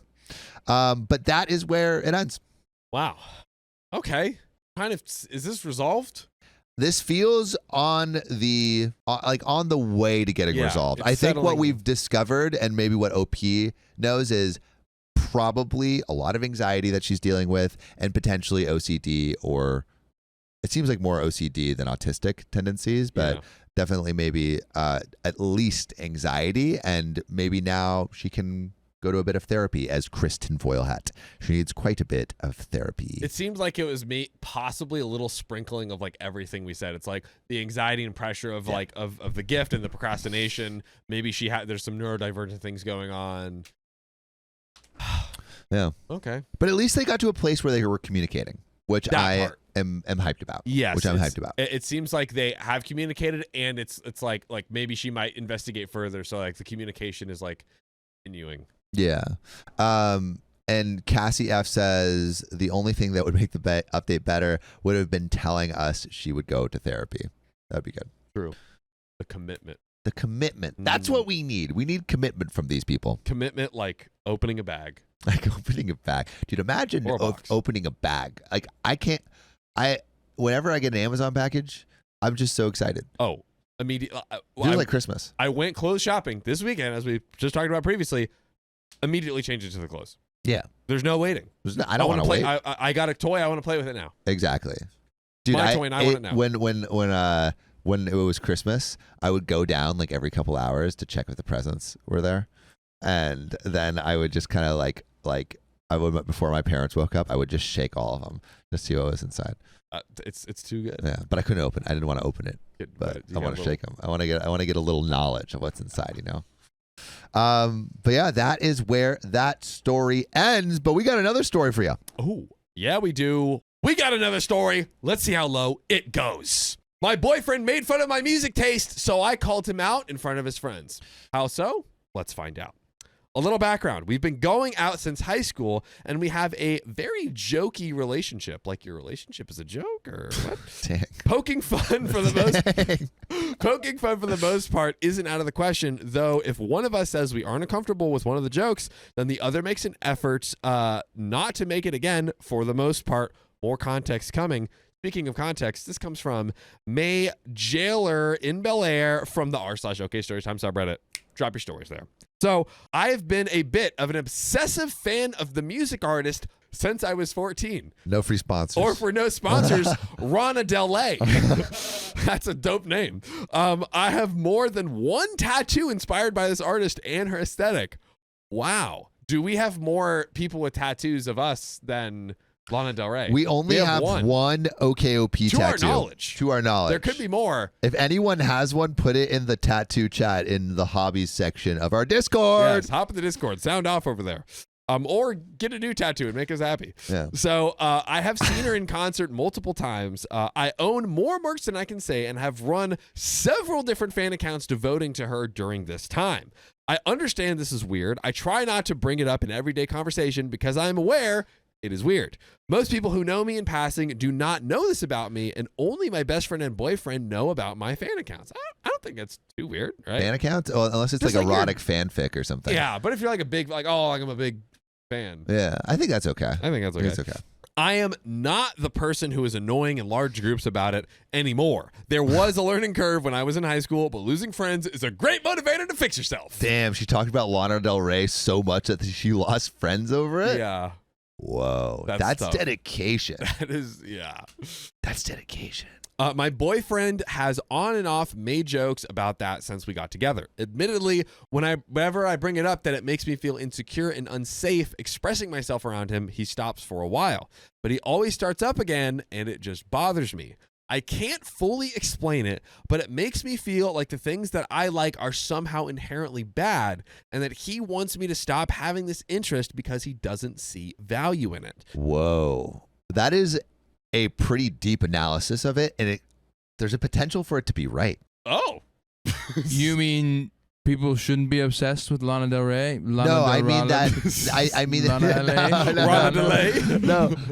mean that she potentially could be right that her boyfriend might think that. That being a fan of Rana Del Rey is too much? Yeah, it might be. I think there's like this old Russian saying, or it's like there's a joke in every joke, and it could be that he's razzing on her so much because he really doesn't think it is a valuable interest to have, and might think it's a little weird. There's a joke in every joke? Yeah, where it's like basically like within, if you're making a joke about something, there's a little bit of truth in there. So why isn't it there's a truth in every joke? Because if you say a joke in every joke, it's almost like it's like two negatives equal a positive. So it's like you're joking about part of the joke, which means part of it is truth. I never thought that Rana Del Rey fan groups could ever have gotten this deep. But here we are. This is okay story time, ladies and gentlemen. So now he's never said that explicitly, that he doesn't see value in it, but that's how he makes me feel. An example, I had been clearing the dishes and listening to her music when he came into the kitchen and started singing along in the most high-pitched, off-key falsetto voice I have ever heard before busting up and turning it off and saying something like, "I don't see why you listen to this crap." I think he might really not like the interest. That's a lot. It's a lot. That would be like, John, that would be like me listening to Kendrick and just being like, yeah. My name is Kendrick. My name is Kendrick. Yeah. Yeah. How do you feel? Angry. I would say he's not like us. Who's Kendrick? Get him. Just kidding. I will spare you today. So now this was one of the times that I told him he had hurt my feelings. He apologized, explained that he had only meant it as a lighthearted joke, and that he didn't care what kind of music I listened to. I don't really get mad over this. It more just hurts my feelings. I have thoughts on this that are coming up soon, so stay tuned. Context out of the way, we were out at dinner with his friends and their girlfriends, and I had left to go to the bathroom and come back to him showing them a video on his phone. and the audio was familiar right away. It was a performance from over a decade ago that was panned pretty universally. Band? Yeah. I'm guessing that's like kind of hated universally. I don't know. They were all laughing and he made a lot of jokes until he noticed that I had gone quiet. I actually think I know what they're talking about. There was an SNL performance, I think, of Lana Del Rey like years ago where her singing was like completely off key or something. Oh, really? I think so. I think I'm remembering that. I'm a big Lana Del Rey fan over here. So till he noticed I had gone quiet and said to lighten up. I tried to smile, but he wouldn't drop it and said, I don't like your music either, but I would never make fun of you for it. You know that. It was a very quiet meal and ride home, and he is now barely talking to me. 2 of the girlfriends there said I made everything awkward and that I was being unfair because we always made jokes with each other. Am I the a-hole? There's relevant comments. There is a fat, juicy update 2 months later. 2 months later, but we have to stop here real quick. First off, is OP the a-hole? For saying that? Yes. It seems like she reached a little bit of a breaking point, maybe. Yeah. But generally, I don't think it is.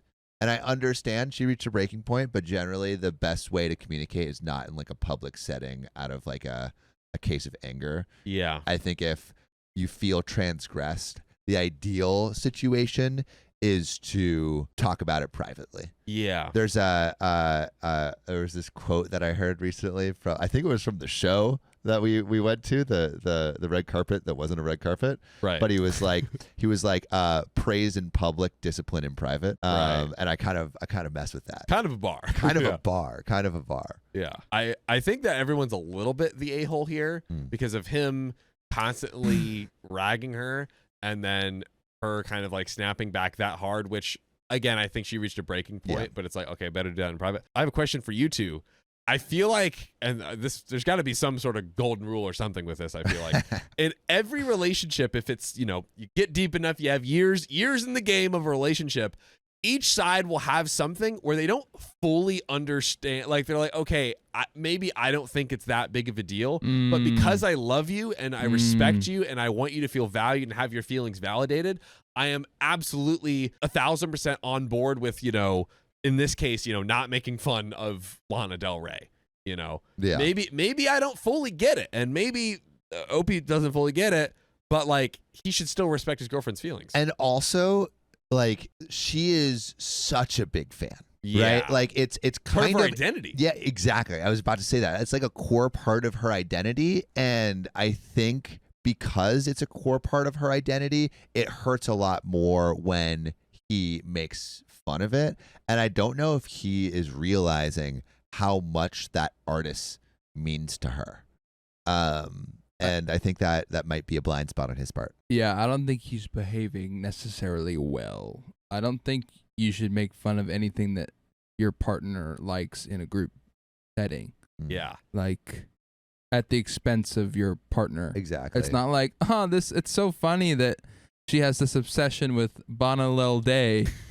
Like, isn't that so funny? Like, but it's not that. It's like she's dumb for thinking that way. Yeah, kind of. Because imagine if any of our partners was like crapping on our biggest musical influences, that would rub me the wrong way. Yeah. A lot. Yeah, especially because I feel like music often is so much more than just like, oh, I like this song. It's like this artist helped me get through a time in my life, or this artist inspired me to in some ways become who I am today. I think there's like a lot of people that feel like that. I'm sure you feel like that 100%. about some of your artists. Yeah. I feel like I just don't think the boyfriend understands that, and definitely a little bit of the a-hole. I don't think OP is the a-hole, but I do think maybe she handled it in a way that wasn't the most elegant solution.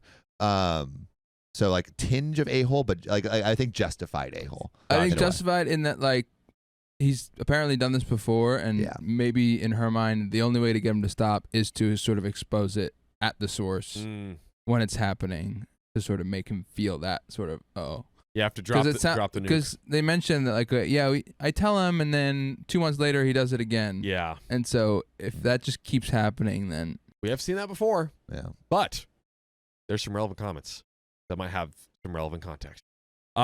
Virtual Equivalent 27 says, not the a-hole. Isn't it interesting how someone says or does something hurtful, and once the other person reacts badly, they start going on about how it was just a joke and you're a bore for not getting it.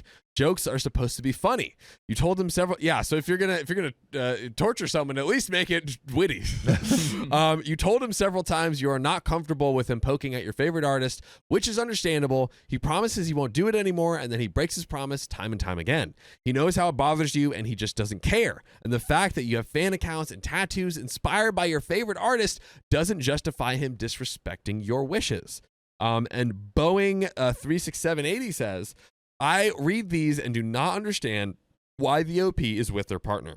It's so obviously grossly disrespectful. I wonder how bad her self-esteem must be to put up with this for even a second. Whew. Going straight for the jugular there. That's an innocent bystander. This guy's an ass. Do yourself a favor and move on. Super quick before we get into this juicy update 2 months later. 2 months later. Number whoa. 1, OP was judged not the a-hole. Number 2, do we think there's going to be a breakup? Anthony Sam. I feel like if she recognizes her self-worth, then potentially. But it also is like, we don't understand the whole context of the relationship. Maybe everything is great outside of this one thing, but if this is the embodiment of their relationship, and like she says they have a culture in the relationship of making fun of each other, it might just be that it's a little toxic too. And so if it's a little toxic and they're just kind of not there's a culture of basically putting each other down for the things that they're genuinely interested in, that is not a relationship that you should be in unless there's serious work done.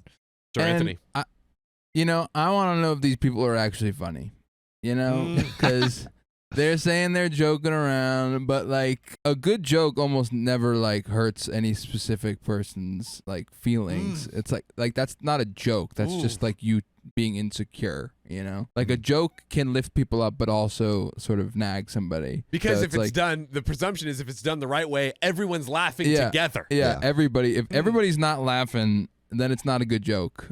Unless you're trying to be a controversial on a like stand-up comedy stage. Be a better comedian. I just don't think the jokiness justifies the hurt feelings. I think I agree. But 2 months later, so a lot of people private messaged me and helped me work through everything regarding my now ex-boyfriend. Boom. Good. Done. Good. Finito, including being a shoulder to cry on when I realized it wasn't going to work out. And I guess I felt I owed them an update if they were interested, not to mention the great advice I received in the comments on the original post. I am deeply thankful for so many of them. A few in particular who disagreed with my take also helped me to see where he may have been coming from and helped me to figure out how I was going to talk to him about everything. So I did apologize for bringing it up publicly. I know that many people disagreed with me that I should, but personally, I've always been the type to want to handle any grievances I may have with a loved one privately. Literally exactly what Sam was saying earlier, rather than publicly. And I didn't like the fact that I allowed myself to break that rule around his friends, no less. He thanked me for that, but didn't really want to dig into why he felt the need to make a joke out of it. I asked if it was because I had been bringing up her/her music more than usual due to her being more active in the media currently, but he denied this. Still, I continue to press, explaining that we needed to move past this one way or another, because if he continued to mock/ridicule my interests, it was going to make me slowly resent him, something I really didn't want, but couldn't deny would happen if he continued to act like a bully. That's some direct communication. Yeah. We're getting to the root of it. Boundaries. Well, let's squeeze the teat of truth here from these boundaries. Eventually, after a lot of pressure, the teat of truth was squeezed raw. He explained that this had all started because he had complained to his friends privately about me last year during the lead up to her new album release. And they didn't like the fact that I was a fan of this artist and made some political assumptions about her based on her lyrical content from over 10 years ago. the plot is thickening. I'm not a fan, but I'm going to analyze all of her songs in the last 10 years and see what her political affiliations might be. They're putting together the Lana Del Rey exposed video, but just for the friend group. They are. Not even for clicks. I feel like they're kind of fans in a way. They're just they're haters, but they are a fan of hating. Jealousy is just love and hate at the same time. Whoa. Drake. Whoa. Don't quote me on that. Okay. Well, too late. Guys, I'm on Kendrick's side, late. okay? Let me be super clear. It is not like a summer, but anyway. Whoa, that was a bar. Damn. Okay, John. It's not mine. Is that Darake? It is being taken from currently the most alleged surface level rapper currently in the game, but I digress. Darake? Drake. Dragon. So they were talking about all of this based on her lyrical content from over 10 years ago, teasing the boyfriend for having a wannabe trad wife girlfriend, which I have also heard about Lana Del Rey. What? She has made some, I think, like even outside of the music, some like more like conservative, like traditional woman values or something along those lines. Like what?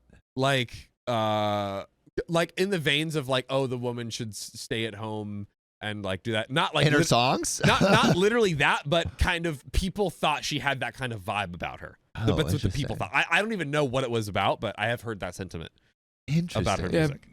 Women should stay at home while I make $1 million touring the country. Yes. And performing as an independent woman. And people didn't like that. That doesn't make sense to It's kind of hypocritical. glean. No, but I don't know if that's actually how she feels. Yeah, I literally don't even know Could be what she's- it was they said that caused the sentiment. I only have heard that sentiment. It could be she's like John? pandering. It could be like, you know how like country singers were like, I'm in the back of my truck and like trying to pander to a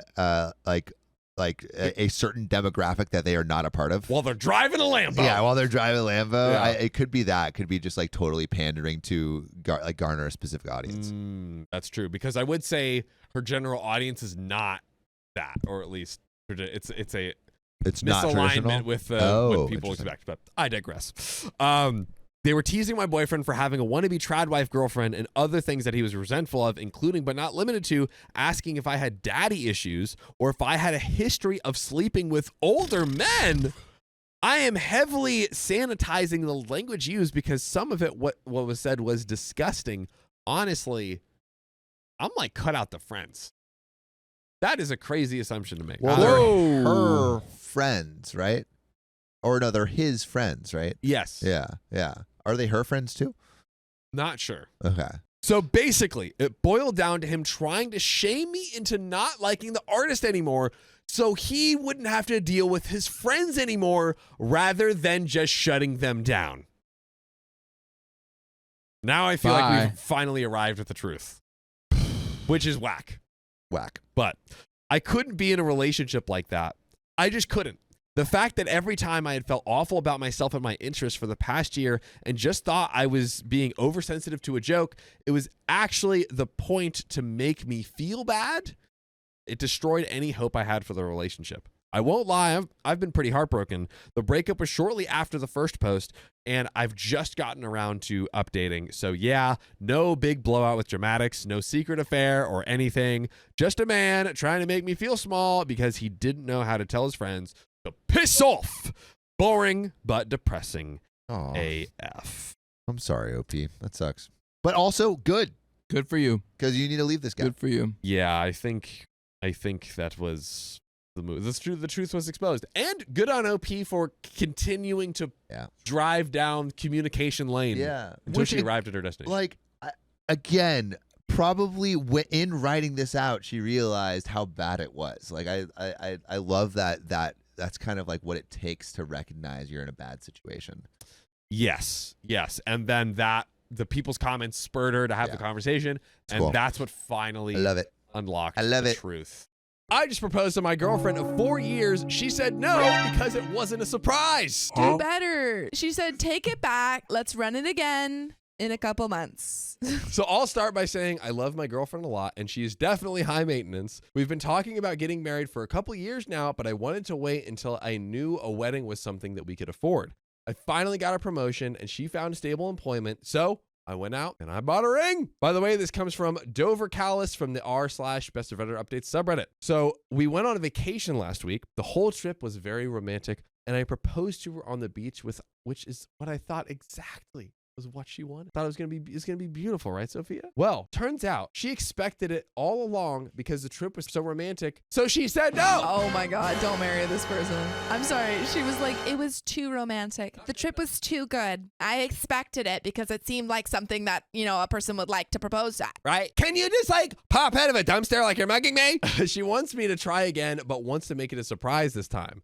She also wants a photographer to be there to capture the moment. It was pretty effing embarrassing when a few people came up to us to congratulate us, and she was explaining why she said no. Why would she do that? Why wouldn't she just say thank you? Move on. You don't need to tell strangers. True. I'm not sure what to do. She wanted it to be a surprise, but also wanted me to propose as soon as I felt ready to. We also talked about our ideal engagement, and it's on a beach. Yes, seriously. In a forest or a field. I can't imagine any possible scenario where I could surprise her at one of these locations. She's not the outdoorsy type, so it'd be unlikely that she would be in any of these locations anyways. I explained my frustration to her and she just said, well, if you want to get married, you're going to have to find a way to make it work.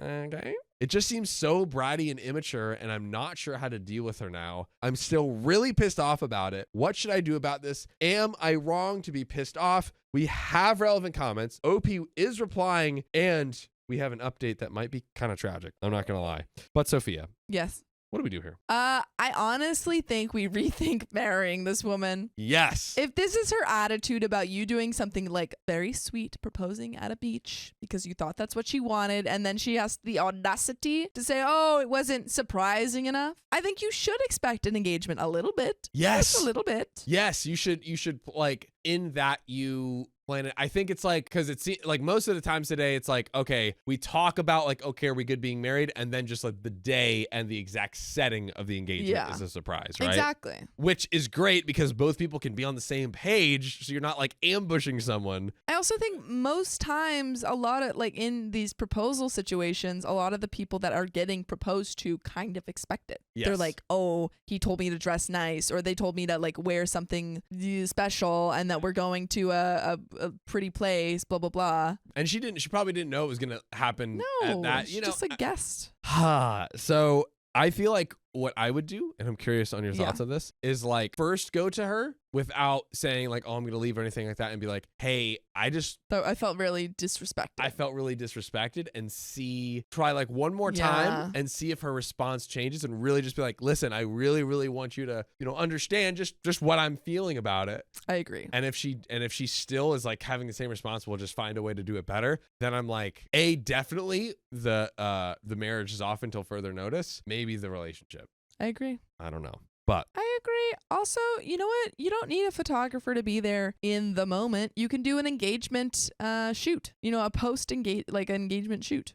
Yeah, and and then you can get really nice photos where you're all dressed up and look pretty. True. And if she wanted a photographer, why didn't she? She said the locations. Yeah. I feel like OP would have mentioned if she had said it before. It doesn't seem like Doesn't seem like it. Not sure, but we'll find out. First with these relevant comments, Panic Bread says, your girlfriend doesn't sound nearly mature enough to get married. Take this as a sign of your life to come and get out. OP says, I think you're right.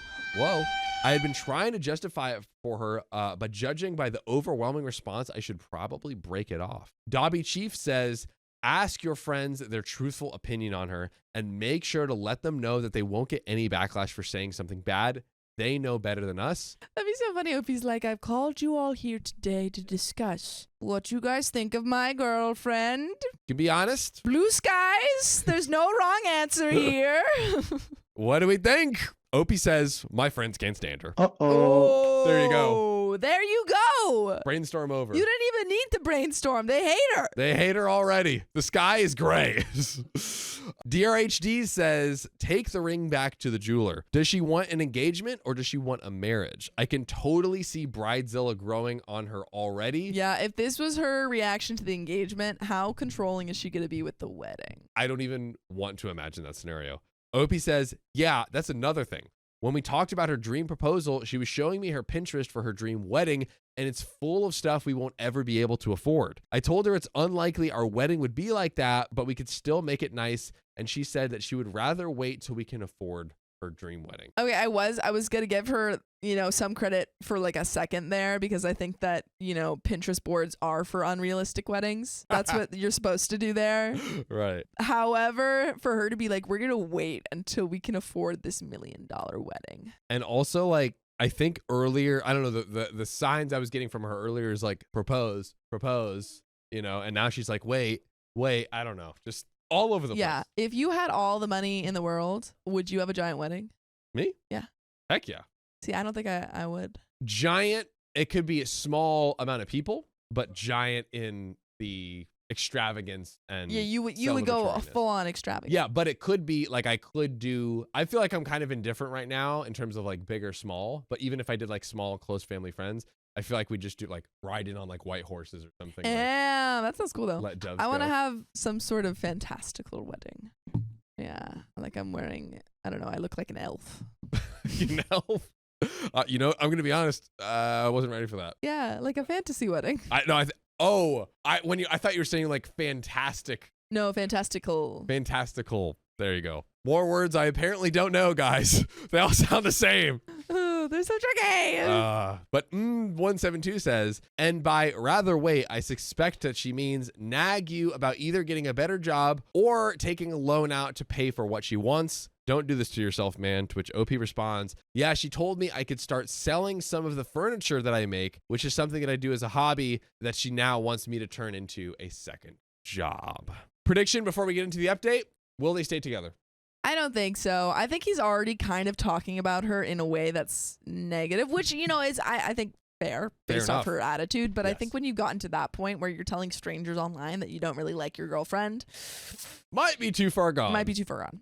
So I have a link to my last post that was deleted. To summarize, I proposed to my girlfriend on a nice vacation and she rejected it because she knew it was coming and there wasn't a photographer. Thank you for all of your comments and messages. Sorry I couldn't respond to most, but I did read them all. I decided to try and talk about it with her one last time before throwing in the towel. I wasn't really expecting much, but I just wanted to see if she'd see my side. She lives with me, so I wanted to end things on a good note. She didn't understand at all. She was still saying I needed to work for it, and she wasn't taking me seriously. So I broke up with her. Yes! Which is exactly what you said. You said have the conversation. If she's still not understanding, she's out of here. One last time Yeah. to feel an ounce of empathy. Yeah. An ounce of empathy for this And man. she doesn't have it. And she don't got it. She's a void. Oh. Then she told me she accepts my proposal and we're just going through a rough patch, but we'll make it work out. She was really trying to get me to change my mind and was promising that she would be better to me.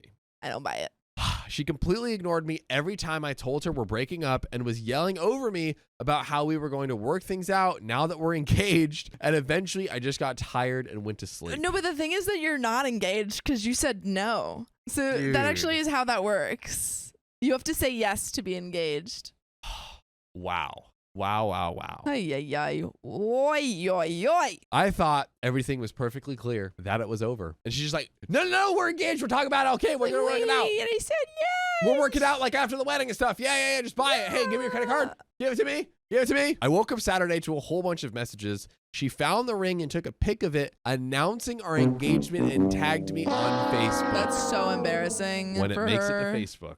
Oh my God. She's like, I'm going to strong arm you into this wedding. We just got into another huge fight, and eventually I just called her parents and told them to come pick up all of her crap, or I was going to dump it as soon as she leaves. They were surprisingly understanding. Her own parents. Her dad seemed really embarrassed by her, but they were a huge help. I know it's illegal to do that, and I was supposed to actually evict her, but she got seriously violent, and I didn't want her in my house anymore. Honestly, I kind of get Yeah. that. Like, hey, listen, I'm just putting your stuff out on the lawn. Just please Leave. Like, let's not do this. She smashed my iPad, knocked my PlayStation off the TV stand, and both are completely broken. It's really, I mean, obviously her actions before were pretty bad, but it's very telling how, the inner depths of a person when this is how they react to a breakup. Oh, yeah. Her true colors are flying around in a big old flag. Yep. So I didn't want to wait around and see what else she would do. She wouldn't even give me the ring back. Her dad had to guilt her into it. It was pretty pathetic. So that's the end of us. Really sucks that I wasted the last 4 years with her, but I guess it's better to get out now. It's nice that I can hang out with all of my friends again. A girl I'm friends with asked me out on a date. Okay. Maybe pause. You just got out of a relationship. So that's what I'm doing tomorrow. He's doing it tomorrow, Sophia. I don't. How long has it been? A day? I don't know. Okay, yeah. At least an hour. I don't advise. Yeah. I don't advise that. That is very soon. You were literally about to get married to someone. I'm actually very nervous. I know it's way too early, but even if it doesn't work out, it should be fun to start dating again. My guy, take a breath. No, that's Take crazy. a breather. A day after you pushed your, you had a pretty like crazy breakup with this girl that you're about to get married to. You need some time alone. Ooh, that's an a-hole move to yourself. It is an a-hole move to yourself. And you know what? Maybe people disagree with this. The day after, I also think the other to his ex-partner as well, because Wait, what so is? Like it's a-hole to her? break up. So for OP, yeah. So it's like if you're like in a relationship, you break up and then you start going on a date, like you are like down for a date the next day. I feel like it feels like very knife twisting. Yeah, it's very rude. Yeah, like it just feels super rude to me, and also obviously rude to himself because he needs that time and space. Yeah, Is that a crazy take? I agree. I think there is a waiting period before you can start like going on dates. That is like respectful. Yes, that's just what we're saying. Fight me in the comments if you disagree. Fight me in the air, or is it fight me in the sky? Fight me in the sky. Fight me in the sky. I choose divorce as a weapon. But let's close out with these relevant comments. Pretended to be happy says, a girl I'm friends with asked me out now on a date. So that's what I'm doing tomorrow. Too soon, bro. Literally. Totally hear you there. Opie says she knows the entire situation. It's not serious. She told me years ago she had a crush on me, but we're good friends now. Who knows what will happen? That makes it worse. That makes it so much worse that you're worse. good friends with her and she's been waiting this whole time to kind of like jump in there. You were looking good, my guy. Not so much anymore. I would be like kind of icked out by this girl if she literally like swooped in a day after I broke up with my, almost fiance. 100. I'd be like, that's weird, man. Although when I was a freshman in high school, I did ask a girl out the day after she got broken up with. Hopefully you've learned. I have. Yeah. Bro. She broke up with me 2 weeks later. Yeah. I mean, she shouldn't. I mean, but she did just get out of a relationship. It's true. I was such an idiot. Oh, young boys are. Anyways, Cat Juggler says, perhaps this is why your crazy ex did not like your girlfriends. Opie says, yeah, that's what started it. Oh my God. Dude, I don't blame my girlfriend for that. I shut my friend down then and told my girlfriend about it because I didn't want to keep things from her. I don't think I did anything wrong in that situation, but after that, she didn't want me talking to any women. I mean, like, I don't support that blanket statement, but rightfully so in this case. Yeah. But I kind of think maybe, obviously she's more so the a-hole, but he's a little bit the a-hole. I do blanket support you tapping our profile and joining our live every weekday at 3 p.m. PST. Tap it. But Sophia, yeah, this is absolutely crazy. Crazy. Could we say they're both the a-hole here? What do you think? I think so. He was so in the clear, and then he was like, also, I'm going on a date tomorrow.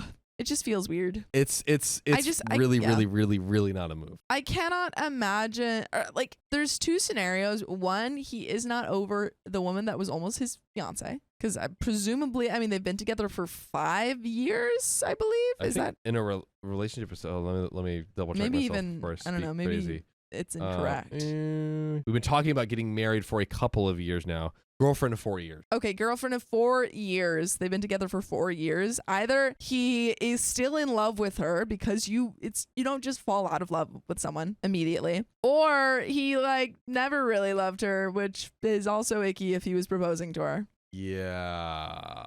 Yeah. Neither of those situations are good. This is very strange. Yeah, for any party here. Yeah. I don't like it. I mean, she was crazy and obviously he made the right decision in splitting up with them. But I would Never Weird date move. someone the day. Never date someone the week after. No. Like, Take give a it- minute. What's the timeline? Okay, I do think it is different for different people. I think at the very least 3 weeks to a month. At the very least. Yeah, that like a month is like to me. I think like the For bare me minimum. though, of, I like- don't think I would be able to get over something for like 2 months. Yes, I think like in reality, at least like a few months. At yeah, least, and at this least. is a 4-year relationship. 4-year relationship. Come on, guys. But guys, this is not a 4-story episode. Hey. It's a 3-story episode. So let's get into the second one. Let's do it. Aha! My boyfriend proposed to me while I was on the toilet, and I said yes. You know, sometimes you really gotta surprise your woman if you want them to say yes. Really surprised, as Just we don't just learned. surprise them like they were like they're Elvis. Ah, true. Oh. R.I.P. Now, it's not as bad as it sounds. Well, it sounds pretty bad. My friends are just obsessed with that part, I think. Here's some fake names. My 32 female fiance, Peter, who's 30 male, had arranged a candlelight dinner in a hotel room. There was flowers, rose petals, music. It was my favorite dinner and my favorite dessert. Peter was in a tuxedo. I was wearing a dress. The evening was amazing. And this comes from FunFix4956 on the r/best of Reddit updates. So I was eating and my IBS started acting up. I ran to the bathroom and it was mortifying, but at least I was comfortable enough with Peter to allow him to come in. I was apologizing for ruining our evening while I was on the toilet, and he said, it's okay. I felt like he wanted to ask me to marry him the whole evening or something. I told him I love him, and he said, I love you too. And I told him, I'm sure. I wish I had a toilet to sit on right I now. know. But just guys, can you pretend that like I'm on a toilet? Yeah, just Yeah. pretend. Just envision. Green screen. Scene. Wait, is that how you start it? You don't start. And scene is the end. End scene is the end. End scene. Or and scene. Sorry, and scene. And scene. Yeah, and you go and scene. Yeah, you're Yeah, right. you just go straight into it. So I told him, I'm sure you'll take care of me in sickness and in health. That comment made Peter smile, and he got down on one knee. I didn't care. This was the situation. I was so happy to say yes. I feel like he wouldn't have asked that evening if I didn't say the in sickness and in health comment. We're going to talk about that in a second. And scene. I told my best friend Kate, 33 female, and another friend Bailey, also 33 female. I told them the truth. Kate said it's weird, creepy, and an a-hole move on his part. I explained that he likely would have put it off if I didn't make the health comment. Katie said I was desperate and that I should have some self-respect. What? Bailey said if I thought Peter would ask another time, then he should have let him ask another time. What do you mean let him? Yeah, this is kind of crazy. Before talking to them, I thought it was the sweetest proposal story. Now I feel like an a-hole who caused my amazing fiance to have a horrible story. Am I the a-hole? We have an update and the family's getting in the mix. Okay, these friends kind of suck. Okay, so Kate and Bailey, what's the deal? I don't know. They're so negative. They're like, oh, just because it's not the one that you wanted. He didn't have to. If he did not want to propose in that moment, he wouldn't have. Mm-hmm. Like, I don't think OP by saying like I feel like you'll be there for me and sick, like, you know, regardless of sickness and health, if you're here by my toilet side. And he was like, yeah, you know what? I'm going to prove that I will be. And that was like a moment for them. And they ruined, obviously it's a little silly, but they didn't have to freaking make OP feel guilty. Can I be honest with you, Sophia? Be honest. When we first heard, this is why I wanted to save it, because when I first heard he proposed to her while she was on the toilet, I was like, come on, what are we doing Yeah. here? This is inopportune timing. Absolutely. Now that I have the context, she has IBS. She's Probably got IBS. something she always struggles with. Yeah, she's probably on the toilet for a while. For a while, and the fact that she said it in sickness and in health, and they had this like beautiful moment. And Yeah. I feel like it was just basically what Opie said. In that moment, he just kind of felt the pull, like that urge. I am the same way you feel an urge to run to the bathroom. He had to run to her with a ring And propose. and propose. I kind of like it. And if I could bring one exhibit A, The Office Yes, that's exactly what I was thinking. at a gas station. Yes. So Jim and Pam, it was a gas station that was the exact middle point between the two of them. Aw. Yes. And it was meaningful to them because that is literally That's how the they got to see each other. thing. It was the meeting point for the two of them. Proposing at a gas station was the perfect place. With proposals? And Angela was all like, you got proposed to at a gas station? Yeah, and like True. get off, shut up. With proposals, it is literally the thought that counts. The more thought that you put into it, the more time, like you're like, not necessarily time, but it's like, this is something that means a lot to both of us. We are both here in this moment. It is, we are both in love. It is a profession of love. And no one gets to decide where or when that happens. I'm team toilet. Are you team toilet? I'm freaking team toilet. Team toilet. Yes. Because in a way, she's comfortable with him coming in there with this big thing she has to deal with every day, and that's like the final. That's the final thing. That's the It's final huge. layer. That's the He's final like, boss. He's like, don't worry, baby. I'm going to be here in the bathroom with you. I got you. You may be taking a dump, but baby, I'm never going to dump you. Mm-hmm. Hopefully, they get a house where they have 2 toilets right beside each other. Oh my God. At one time in Palm Springs, my family and I, we went to this open house just for funsies. And there was a bathroom with 2 toilets facing each other like this. And there was no door. It was literally just, they were just facing. It was so weird. It's cute. I was very uncomfortable by it. Okay, so guys, we've established that we're team toilet. Yeah. Put your votes in. Chat said, chat, let us know. Are you team toilet or not? We're going to get into this update. It might ruin everything. I think the family's getting in here. No. Let's find out. So the proposal happened on Saturday, and I had been holding off and telling my parents and Peter's parents. Both sets of parents live in a different state, and tonight we told my parents first via video chat. My parents are Bob, 58 male, and Susan, 58 female. My mom is a massive fan of romance, and I knew she would ask about the proposal. Peter and I told my parents the whole proposal story. My mom was over the moon. She said proposing like that is better than any idea she had. Aw. Dude, my dad said it just proves the love that Peter has for me. At least the family's good. The family gets it. Drop your friends. They suck. Keep your family. That's right. And drop your pants and propose your love. Hey, Not in the yo. way you're thinking. Hold to that. We have a whole John, new I'm meaning. keeping my pants on. No. My mom asked me if she can tell others, and I said, sure. I asked my mom to be my maid of honor. Adorable. After getting engaged, my pick for a maid of honor was either going to be Kate or my mom. I did not pick my mom to spite Kate. I'm not punishing Kate. Kate's initial reaction to the proposal story just made her being the maid of honor awkward. Yeah, if she had a little speech or something and she was like, it's weird that they proposed on a toilet. Shut up. No one wants your. Get out of here, Kate. Evacuate, Kate. That's not a slant rhyme. Plus, my mom is so happy with our union and she would love to plan. Aww.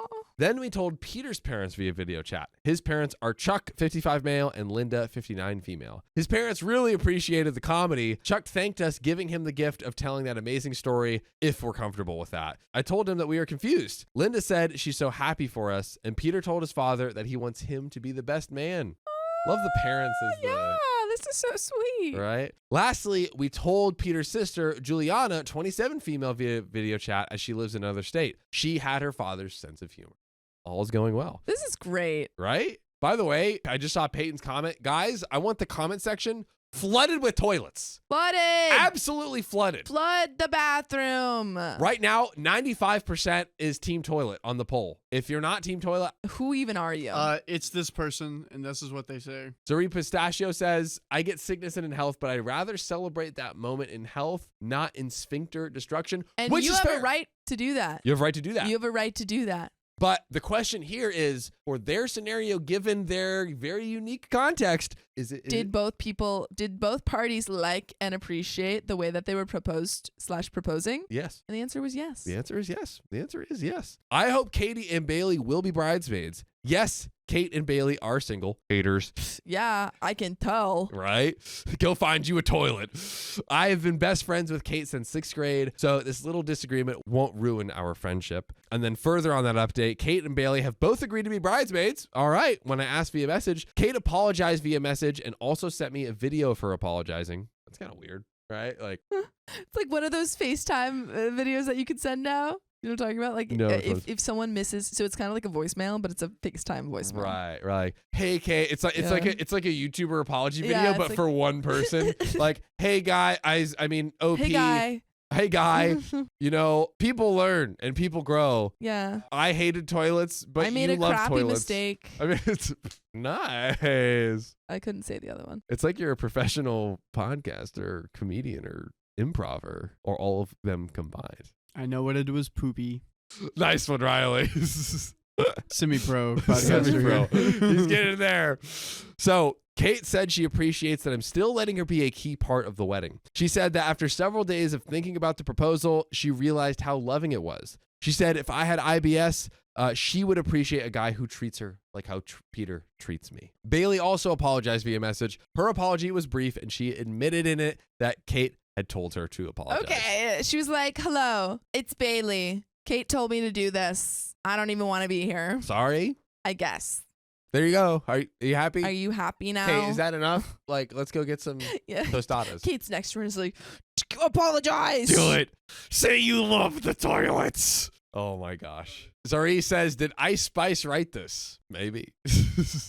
But guys. Oh, if you want to be my lover. That's not Ice Spice. You think you the crap? Nah, you ain't even the fart. Wow. I didn't censor myself at all. Do it. You do it. Do it the right way. Think I'm the crap? B, you're not even a fart. Yeah. Censored. Thank you. Sorry, Sophia. Censored. But we have another update. Do you remember? This update? 21st. 1st of September. Okay, nice, Riley. I see what you did there. I did it again yesterday.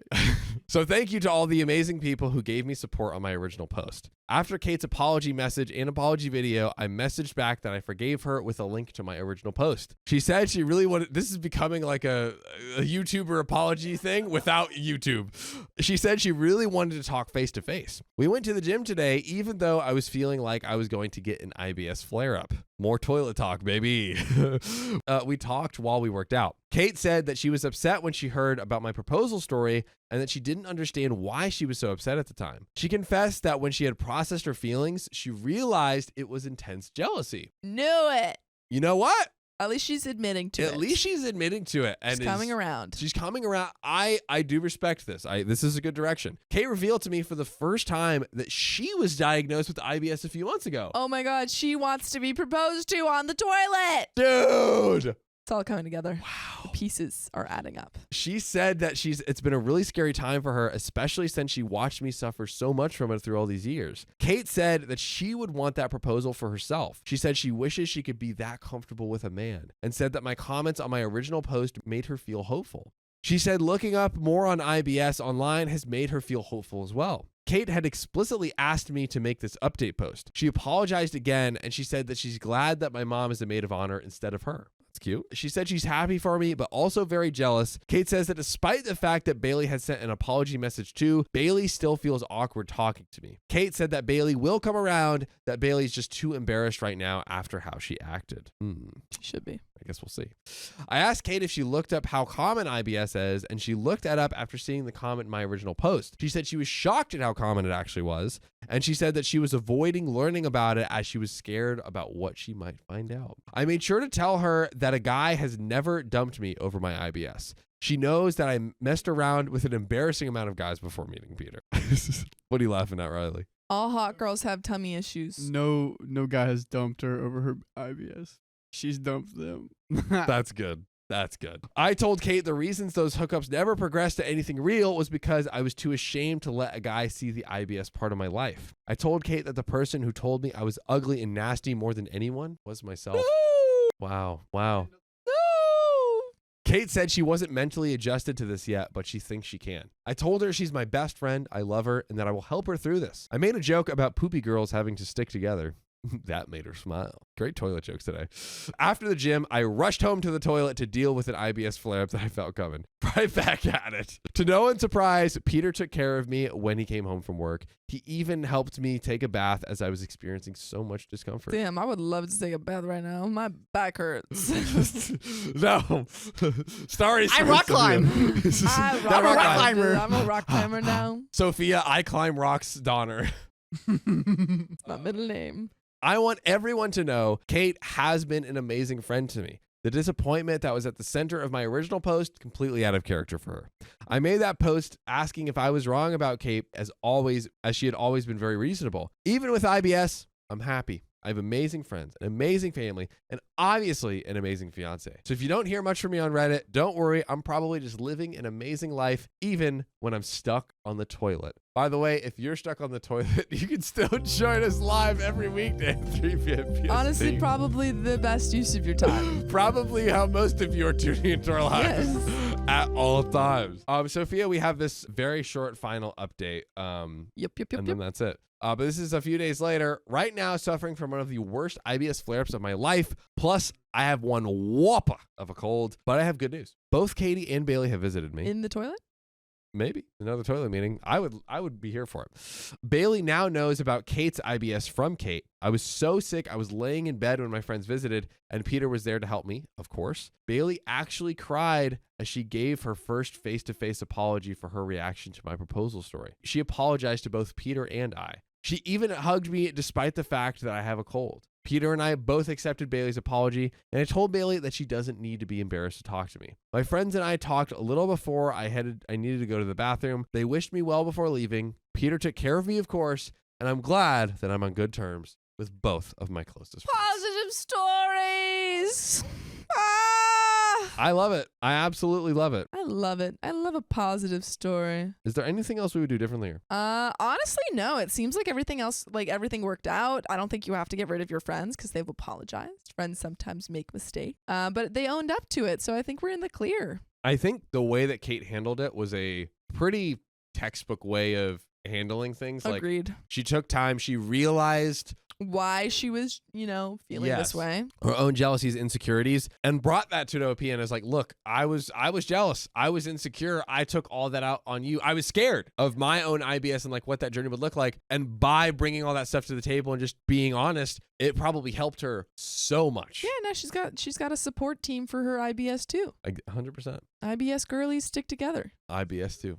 Number 2, right? But guys, we can't flush this episode down the toilet just yet. No. Because we have an S3. Am I the a-hole for kicking out my pregnant girlfriend after she stole from me? This comes from throwaway 5758484. They say, long story short, my girlfriend and I have been living together for around 10 months. When she first moved in, she insisted on paying rent, and I was a little reluctant to charge if it didn't work out, but she forced it and paid a month. I found out she's struggling for money, unable to pay for things, is in a lot of debt, and lives month to month. She agreed with me that she'd start when she clears the debt. Fast forward to Christmas, I find out she's been stealing my clothes to give to her family as gifts. Another post on here. She lied for 2 weeks, blaming me until I showed her footage of her taking the things from the camera in the living room to watch the dog when I'm out. And I later discovered through letters and texts I've seen that appear on her phone that she's been doing nothing to pay off any of it. So I confront her. So basically, OP's girlfriend has been stealing, not paying any rent, and lying. Well, what's so crazy is that when she was like initially paying rent, and I imagine if she had just not paid him a rent initially, because I guess she was, like her pride, she wanted to like contribute to it. If she had not paid the rent, maybe she wouldn't have had to steal his clothes. This is crazy. What are you doing? Why are you stealing clothes? Producer Sophia, what's going on here? Also, how are you stealing his clothes? Oh, I guess she's giving it to her male family members as presents. Or she's selling it on eBay. No, she's giving it to other people as presents. Clothes to give to her family as gifts. Go to good freaking Will. But he has a better selection. He's got like some Burberry watches and some No. I'm not Prada. stealing, babe. I'm thrifting. Yeah, from your I'm closet. thrifting. And we stand a thrifting queen. We stand so. a thrifting queen. She's like, I know you wanted to go minimalist. This is kind of the Marie. You're welcome for clearing out your closet. Marie Kondo? Excuse Is me. that it? Yeah. I'm sparking joy. Anyway, yeah. So I confront her. She tells me and shows me messages that her mother and sisters constantly guilt trip her into giving them money and have for years. The blind leading the blind, the poor giving to the poor. Robin Hood. Robin Hood. Yeah. OP's girlfriend is a regular Robin Hood. Except you're robbing from the rich, like Robin Hood. No, I was gonna say robbing from the poor. Yeah, but OP's rich. That's what I'm saying. That's what I got the initial part wrong. Anyway, they'll message her on payday asking for it, and she'll feel bad saying no, despite none of them ever paying it back. Her mom alone owes her 6,000 quid. She has taken a ton of loans out for her family, and they leave her with the debt and they don't pay it back. Luckily, her credit is now at the point where nobody will loan to her, but she still tries and does it for them. I also found out, I went through her finances. Yes, I shouldn't have, but something wasn't adding up and I was being lied to. That in the space of 20 minutes, she spent 300 quid on gambling sites. All during this time, she isn't paying a penny towards rent, bills, anything. She'll occasionally buy food shopping shopping or trips out to Starbucks, I tell her enough is enough and she needs to start paying her way. If she can give handouts to her family and gamble, she can pay for where she lives, and she's taken me for a ride when she should have been saving and clearing her debts. I mean, although OP was originally like, I don't want you to pay rent. Like, it feels like the relationship is kind of deteriorating, and now OP's like, you are no longer my girlfriend. You're a roommate that's freeloading. I'm your landlord. I'm your landlord, From and you need to boyfriend to pay. Yeah. Well, I feel like there's a difference between like, I don't want you to pay rent, and the girlfriend's like, no, I'm going to pay rent. Like, all right, and then she just starts stealing from him. I feel like there's the stealing. The stealing. Yeah. Low key, it's like just repay me back for all the stuff you stole, almost, right? Yeah. I make roughly 5 times what she does. Really, Robin Hood stealing from the rich over here. OP's rich. She does, but I've been fair and the bills are split proportional to income. She'll earn $1,400 per month and pays 600 quid, which includes rent and her share of bills. Damn, OP's making 5 times that. So OP's making $7,000 a month. 7 quid. 7,000. So it's probably like eight or 9, 9,000. Yeah. I take on the rest, which is substantially more, but I believe it's not fair to take more. On the 1st of this month, she tells me she can't pay rent. She says she's paid too much on our trips to Starbucks. At least she's maybe honest. You know, those lattes, they stack up. Dang inflation. Food shopping, and I'll get it when I get it, which means nothing, really. I'll do it when I do it literally means nothing. You'll just say, if I do it, I've done it. She's kindergarten teaching him. She's like, you get what you get and you don't get upset. Get upset, yeah. But I hope he's getting nothing. It's like, be happy with nothing. And now he's getting upset. So I get it, but she doesn't understand why I need it this month when she's lived for free for the past 9 months anyway. I asked her to explain where her money was and has exactly gone, but she tells me I'm controlling and it's none of my business. In fairness, she will pay when we go food shopping, but rarely in comparison to me. I've kicked her out as of yesterday and told her she needs to find somewhere to live. Oh no. Read it, Sam. Read it. She is, however, pregnant, burying the lead, OP. And she's using that as a card, as a way to guilt trip me and make out that I've thrown her out and my child onto the streets. I mean, yeah.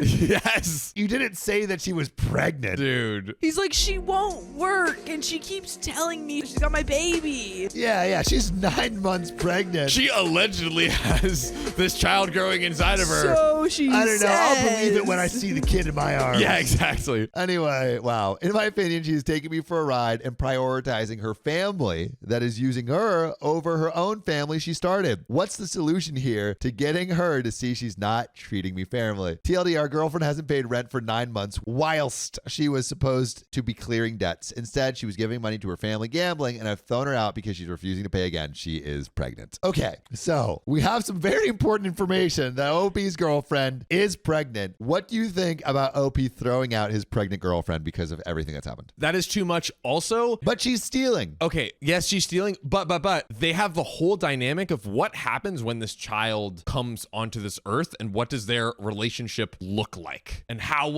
are they co-parenting because they're breaking up? Like, I feel like there's a mountain of things that need to be communicated that aren't. So we need to like sit down and talk about like what that all is going to look like. Maybe there is a scenario where he's like, hey, I can't have you living here, but like we need to talk about what's going to happen to the baby. I mean, if someone is gambling away their money, not paying any rent, and stealing my stuff, but they're pregnant with my kid, Yeah, you definitely don't want to enable them. frick, that's hard. What if it's this? Here we go. Maternity leave stay. Meaning I will let you stay at my place from, now until a few months after the baby is born, like a standard maternity leave. So that way the baby is safe through all those times. And then I will house and care for the baby at my house afterwards. And you can visit. But if you do not, like, here's my requirements of like, you not stealing, you not gambling, all of these things, and I'm not going to give you like any extra money or anything, like cover extra stuff like I did in the past, maybe groceries, like I buy the groceries and then you eat it. But what do you think about that? I mean, that, and you have that time to improve, to prove to me that you are good and we can maybe continue this relationship, maybe. Yeah, I mean, I think he should definitely stop the stealing. I don't know. It's hard. It's so complicated because it's his kid. If it was my kid, I would probably have them live with me rather than have them out on the street. Yeah. Ideally, they live somewhere else. Also, are they like still in a relationship? That's the thing is that like, it sounds like they haven't even talked about that at all. He's just like, oh, you're not going to live here anymore. But it's like, are we like taking a break? Are you breaking up with me? First, define the relationship. Are you still boyfriend and girlfriend? They're on and off Yes. again. They're on and off again. Not again.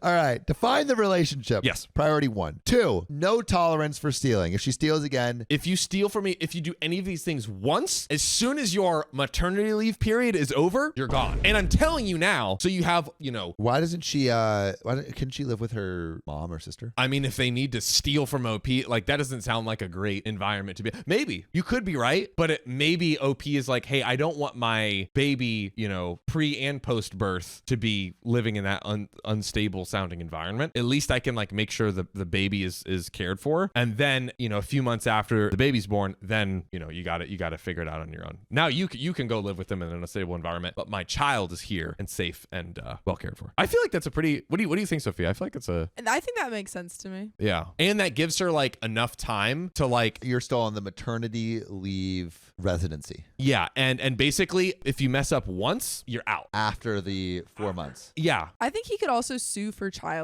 full custody. Custody. Yeah. Because he like, look at all this evidence he has. It's like she was stealing, like she admitted to it. Well, yeah, he can say she doesn't have the proper funds, nor does she have a home. Keep the receipts so you can get full custody of the kid. That's what you should do. Oh, here we go.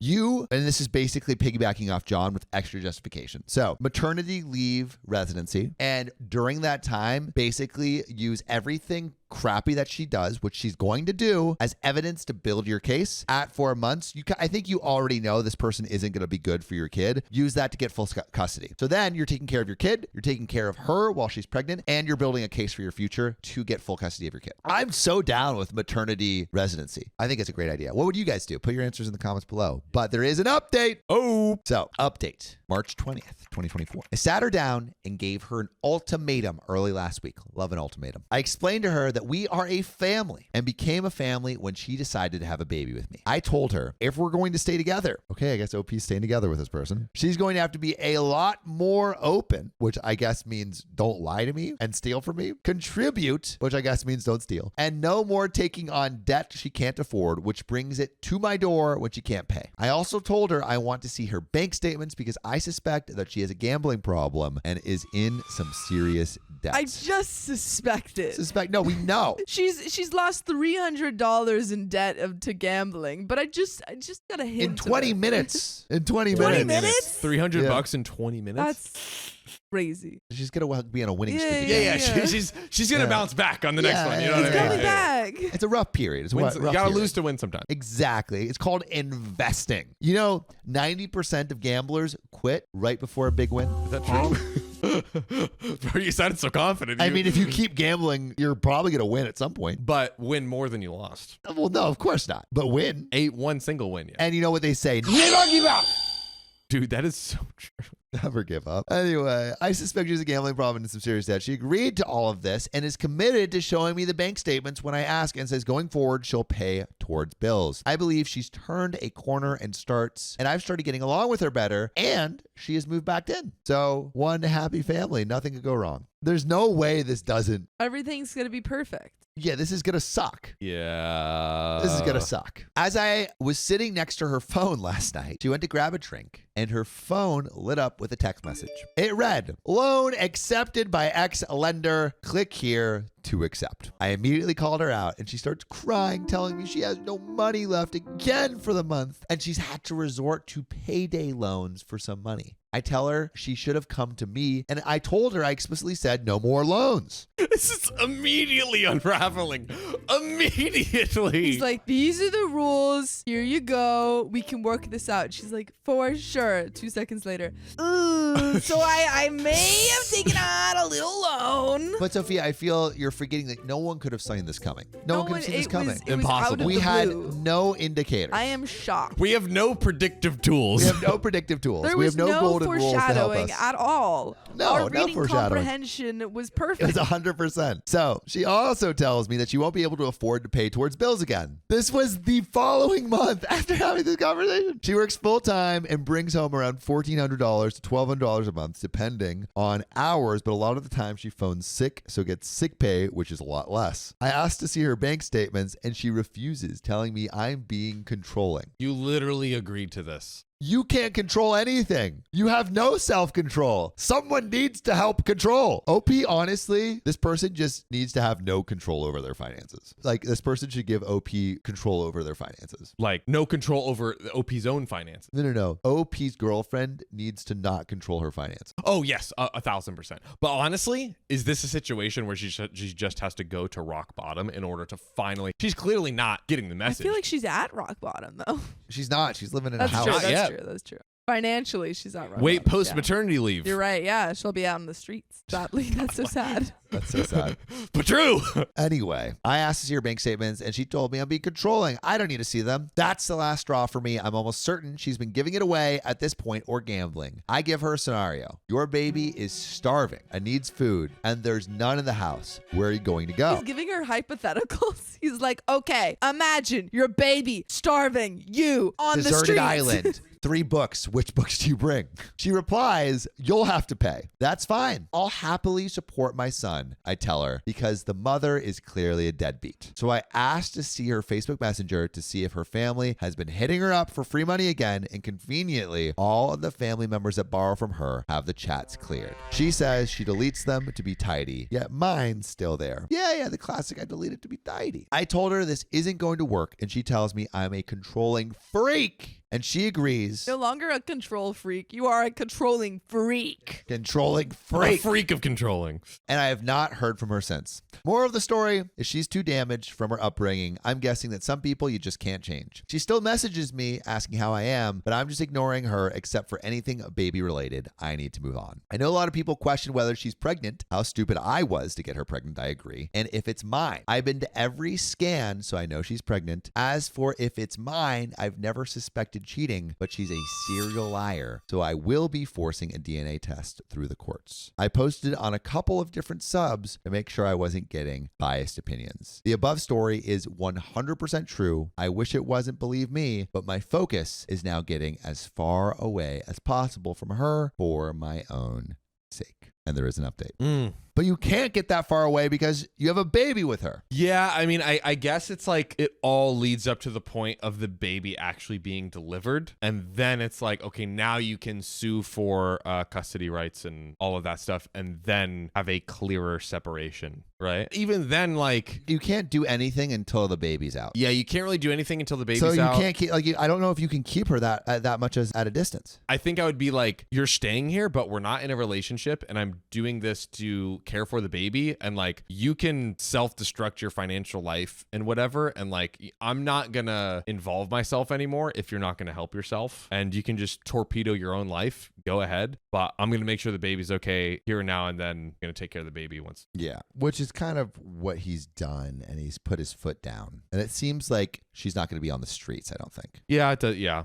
That's what it seems like. I don't know. What would y'all do? Put your answers in the comments. It's really hard because like I feel like this person should be out of his life as much as possible. Yeah. But it is the mother of his child. I think, and this might even just be like a it's like not necessary, but like more satisfying for me. I feel like I would like to literally see like my have the unborn baby like close. Like that would give me a feeling of, so I can kind of just like literally see how she's doing regularly. I think that would give me a mental sense of ease. In reality, she's probably okay at the parents' house. Agreed. But do you want to get into this update? Let's do it. This happened a couple days ago. After a couple of weeks of learning, she was sleeping around on family members or friends' sofas. Oh, okay. Yeah, you She was sleeping on the couch. I allowed her back into the house given that she is pregnant around a month ago. Out of concern for the baby, really, given she's now 8 months pregnant. Stupid on my part, and I'm going to explain why I regret it. I recently moved houses a couple of months ago, and she was involved in the packing and unpacking whilst I was out, mainly unpacking. I had a pretty large stack of cash in the drawer of the cabinet in the living room. Honestly. You're dumb. You're dumb. You're stupid. You invited a person who you know who steals from you and you kept cash in the house? Put I see you in the comments if you see what's coming. Type it in. Tell me, Sam. Around 400 to 500 quid. This was a Christmas gift from my parents. During this time, I was also sold a lot of old furniture, including a sofa, which she begged for me to sell to her mother. I begrudgingly accepted this. She told me her mother had asked to borrow the money from her repeatedly to buy it from me and asked if she could pay a couple of weeks after she took it. No biggie. That's fine, I told her. He's a rich idiot. Yeah. There's no way That he just agreed to that? she's literally saying the same thing that she's continually lied about. She could pay a couple weeks after. There's no way she's paying for it. Because she was stealing for the mom before, and he You're knows an this. idiot. You're an idiot. You should know this. Her mother collects a sofa, giving me $100 cash initially, and tells me the rest will be with me in a week. No, it's not. A week comes around, she tells me it'll be next month, but she's not happy as it's collapsed and I need to come take a look. Not only does the money not come, he has to go be a handyman. I tell her it was fine, but she collected it and I'm not taking a look. Basically, if you don't want it, I'll collect it and sell it to someone who wants to pay. She tells me I'm not welcome in their house. My girlfriend ex told me there was nothing wrong with the sofa at all when it was collected, and her mother tells her she's also not welcome. My ex then flips it on to me, telling me I'm controlling and she didn't need to get involved, which caused a falling out with her family. I didn't make her, but I told her it showed where her priorities lie when she's defending them and not wanting to get involved over them screwing me over. We know where her priorities lie. Of course, she's been stealing your money, giving it to them for like ages. It was left at that. Back to the money. I went to see where the money went and searched the entire house. It's not there. No shit. But everything that was unpacked was there. Even pointless shit like a brown light bulb. Of course she's not going to steal a brown light bulb. Even worse than a brown light bulb, a blown light bulb. Oh, a blown light bulb. I ask her where the money is and she immediately gets defensive. Tells me it's somewhere. And immediately I think this is all the same answers as the last time. No shit. It then dawned on me that the money I was gifted was in $10 notes. You have got to be kidding me. You have got to be kidding me. Sam, He's an idiot! Sam, finish this sentence for me. I'm not. Finish this godforsaken I'm not sentence. realizing that maybe this woman who's really bad with money is really good at finding stupid people to steal from. Which is a talent. It is a talent. It then dawned on me that the money I was gifted was in $10 notes, and the money I was partly paid with for the sofa was also in $10 notes. So my suspicion, just a theory, as she stole my money for her to hand to her mother to pay me. I've basically paid myself minus what had been taken. You're so stupid. See, like, I don't even feel bad for OP anymore because he's so stupid. Loki, do you deserve to be robbed when you're this stupid?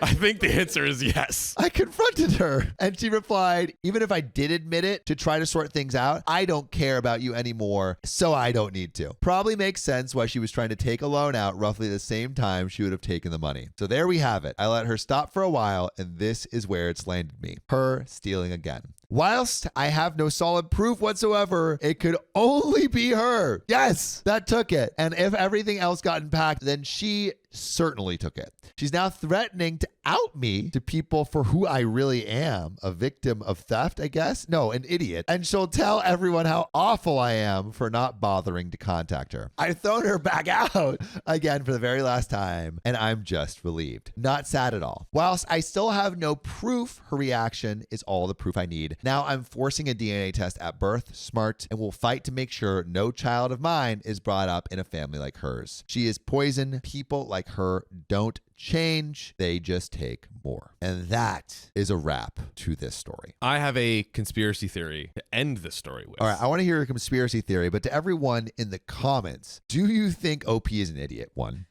And two, do you think OP has made any improper moves? Like, what would you do differently? Would you throw the girlfriend out sooner? Or would you do the maternity leave residency thing? What would you do? John, what do you think? Very curious to hear. Yeah, so one, without a doubt, he's a complete moron. A rich moron, though, so congrats to you, I And guess. I feel like he gave her a lot of breaks. So, like, maybe a rich, thoughtful moron. Yeah. He really tried. Yeah, he tried. Yeah, because in the second part, yeah, he tried. Too hard, you may say. Too He hard. tried Yeah. too hard. For me personally, my desire to be close to the child and just have that, like, what's the word? Like sense of ease of like being able to see the baby and like know that it's like okay might trump my insane frustration with the mother and make me want to still do the maternity leave for. Yeah, well, because I would just want to take care of my kid. Yeah, and it's temporary, you know, like I think you could like I could be like, all right, there's a light at the end of the tunnel of this like Crazy situation. And yes, she might steal more of my clothes. she might, but I would just get locks and, you know, Yeah, just make sure all my bank account information is tidied up. lock it down. Obviously, very unideal. Like, obviously, not what you would want to do, but the best in a list of crappy options. Would you? Give the maternity. Yeah. What do you think? Yeah, you I would do? think so. I mean, it's my kid. Yeah. Like, I would want to make sure the kid's taken care of and she's not like on the street and like, I don't know, gets addicted to some drug or whatever. And I think like, I mean, the OP is not the highest grade in the dispensary, but I think we would be able to figure out how to like, you know how like child proof it? Yeah. You know, robber X proof. Yeah, our yeah. I apartments. think you could make sure that she doesn't steal much. Like all of your valuables you give to like family or something. Lock it down real quick to my conspiracy theory. Put an ICU on the comics real quick if you see what I'm about to say. I think she targeted OP from the beginning because she instantly knew he was a rich idiot, got pregnant by him. So that way, in her mind, tried to keep the gravy chain rolling forever, get child support, alimony, maybe all of the things. But she got her hand forced too early before she was able to have the kid and like get him like further and further entrapped with her. I raised you one further. Not his kid. Raise me. Not his kid. Got pregnant beforehand, found rich idiot to pay for all of her Do stuff. we know how long were they in a relationship? Because she's 8 months pregnant right now. I remember 8 months pregnant. They've been living together for 10 months. Okay, they've been living together for 10 months. And it's a girlfriend. I mean, it doesn't matter. She could have like cheated even if they were together. So probably, yeah, if she cheated, it would have been close to around the time she moved, but probably not. Because if she moved in less than 8 months ago, it would be almost certainly she's like, oh, I'm pretty confident I got pregnant by the other guy. So let me like move in to like really like lock in. But yeah, I think she intentionally targeted this guy and tried to. But OP, I feel bad for you in that you're in this situation and that you don't seem to have the mental faculties to Yeah. take. Like, I mean, like, I don't know, man. Like, get a grip. Like, he's very lucky that he has the income he has because let's say he was a server. Like, this is a USD, maybe like $600 or $700 bucks flying around. Dude. Like, that's real money. That is real money. That could be the difference of paying rent, but luckily he's a rich idiot. Exactly. So yeah, luckily he skates out okay, probably. But yeah, wow, that one's so frustrating. I know, it's so frustrating. It's like watching the horror movies, and it's like, don't go into the house. Yeah, don't go back. through the door. Stop. What Run are you away. doing? Oh my gosh. Yeah, it's frustrating. Kind of like, honestly, did you ever see Uncut Gems? No. Uncut I've Gems. seen 15 minutes of it. Wait, you mean with Adam Sandler? Yeah. Yes. I think I have actually. Dude, I was just about to say, is this the first movie No, I have I've seen it, I've that seen it. you all have not? I saw seen it. 15 minutes of it and then I didn't like it. That one's similar to he keeps gambling, and it's like you're like stop, yeah. But you know what, Sam? I want to take a gamble and say, do we have another story? I think we do. Oh, and I'm gonna read it. But you know what you should do before we read it? What? Subscribe. Yeah, don't gamble with your content like, oh, what am I gonna watch? Subscribe to us and we will hand deliver amazing content to you. We will loan out amazing content. Yeah. That's right. For free. For free. Pay us back by maybe leaving a like and a comment. We love you. But let's get into this next story.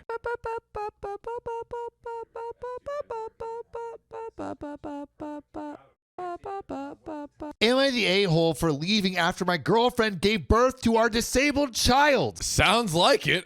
Parent of the Year Award. For real. This comes from Substantial Fox 4386. I grew up in a home with a disabled brother. All of my parents' money and attention went to him. They pretty much forgot that I existed. All of our family activities were predicated on my brother's ability to participate. I did not qualify for financial aid. I was not a great student, and honestly, attending college would have been a waste of money. Instead, my grandfather helped me get a job on the oil rigs. Yeah. That's some hard, dirty, lonely work, which is what OP says. It is hard, dirty, and lonely work, but it pays very well. I didn't know that. Any oil riggers out there, let us know. I started as a floor hand apprentice. I guess it is Hands basically to the floor.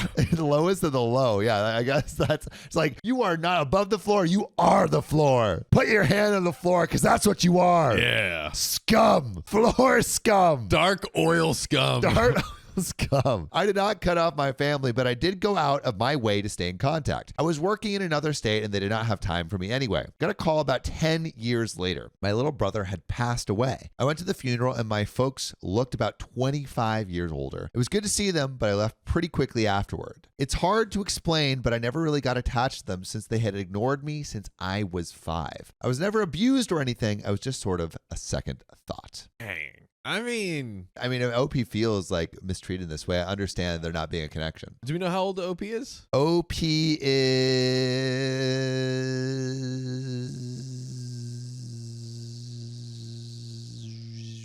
probably at least 30s. Yeah. It feels like he was a little bit Harry Pottered. Like, Yeah. treated as like, we'll give you just enough to like be okay and like To like survive. and like be okay, but like not much else other than that. That's also a hard position. It kind of, everyone loses, It's hard for the parents. It's obviously hard for him. Like, Having a child that has no special needs, hard thing already. Already. But special needs, it's like, especially if you're not ready for it. It's huge just workload. huge for workload. sure. It's like double the workload. Yeah. Triple? I don't know. I don't honestly. know. How much extra work is it? Let us know. When my girlfriend got pregnant, I was happy. We'd been together for 3 years and I was happy with her. I hope I was making her happy. We talked about it and we decided to get all the tests so we would know if we're going to have a healthy baby. Before the first test, we agreed that if we were not having a healthy baby, then we were not having a baby. I know it is a horrible thing to contemplate, but I had been through that life for 13 years and I was free of it with no interest in going back. I want to know, everyone in the comments, what do we think about that decision? John. It's too much. It's too much. I think if you're not prepared to have a baby with special needs, you're not prepared to have a baby. If you want to make a decision as extreme as that, like, do you actually want the risk in getting pregnant? OP's eliminating the risk. Or just adopt, maybe? I don't know, dude. I think that's way too extreme. Sophia, do you think it's too extreme? Yes, I think it is too extreme. I already said it. You gotta be ready for all the circumstances when you're deciding to have a baby. If you were going to have a baby and its heart was born outside of its chest, which is a thing that I saw on the internet recently that can happen, and it's basically that baby would have extreme health complications, would you still have that baby? That is different to me. I think there is a quality of life thing. If it's like this child is going to die, that's a different story. This child's not going to die, but it will live in pain. That's completely different. Extreme Extreme cases. like organ health, like things of that nature, and like the doctor probably. Yeah. In that case, I feel like this is, very complex issue that's probably also divided on religious lines as well. I would be curious, without anyone getting too ham in the It's too comments, feisty. I would be curious what you would do in this situation, and if ever, what would make you not want to have that child? If you did a bunch of tests, is there anything that would be like, I wouldn't have that child? And personal stories, if someone has gone through, something or knows someone, and like what that looked like in real life and how you approached it and dealt with it. But let's get back to this story. So one of the tests came back positive for one of the conditions that we had decided we would not want a child. would not want a child.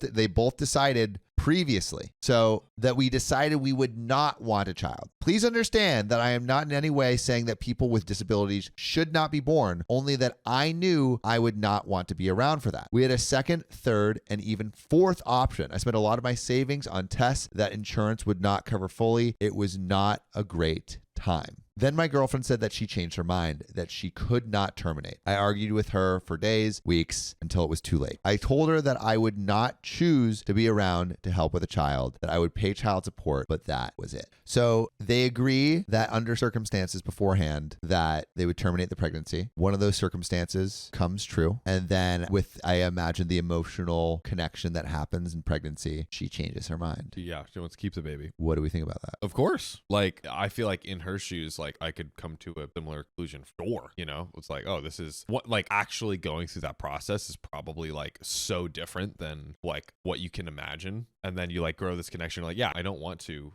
keep the baby. There's more to this story, but do you think OP in this moment, as far as we know, is the a-hole for basically like, hey, here's the context of where I wanted to have a kid. And now that that context is broken, he is absolved of a-holery by stepping out. Okay, so typically in most every other scenario that we encounter on this show, when someone is super clear, super explicit, and it's usually like, oh, hey, I don't want to date long distance. Hey, I don't want to be in a poly relationship. It's usually things like that where they're like, they set it out very clear, and then, their partner wants to do the thing, and they're like, hey, that thing that I clearly communicated, I no longer want to be in a relationship for that reason.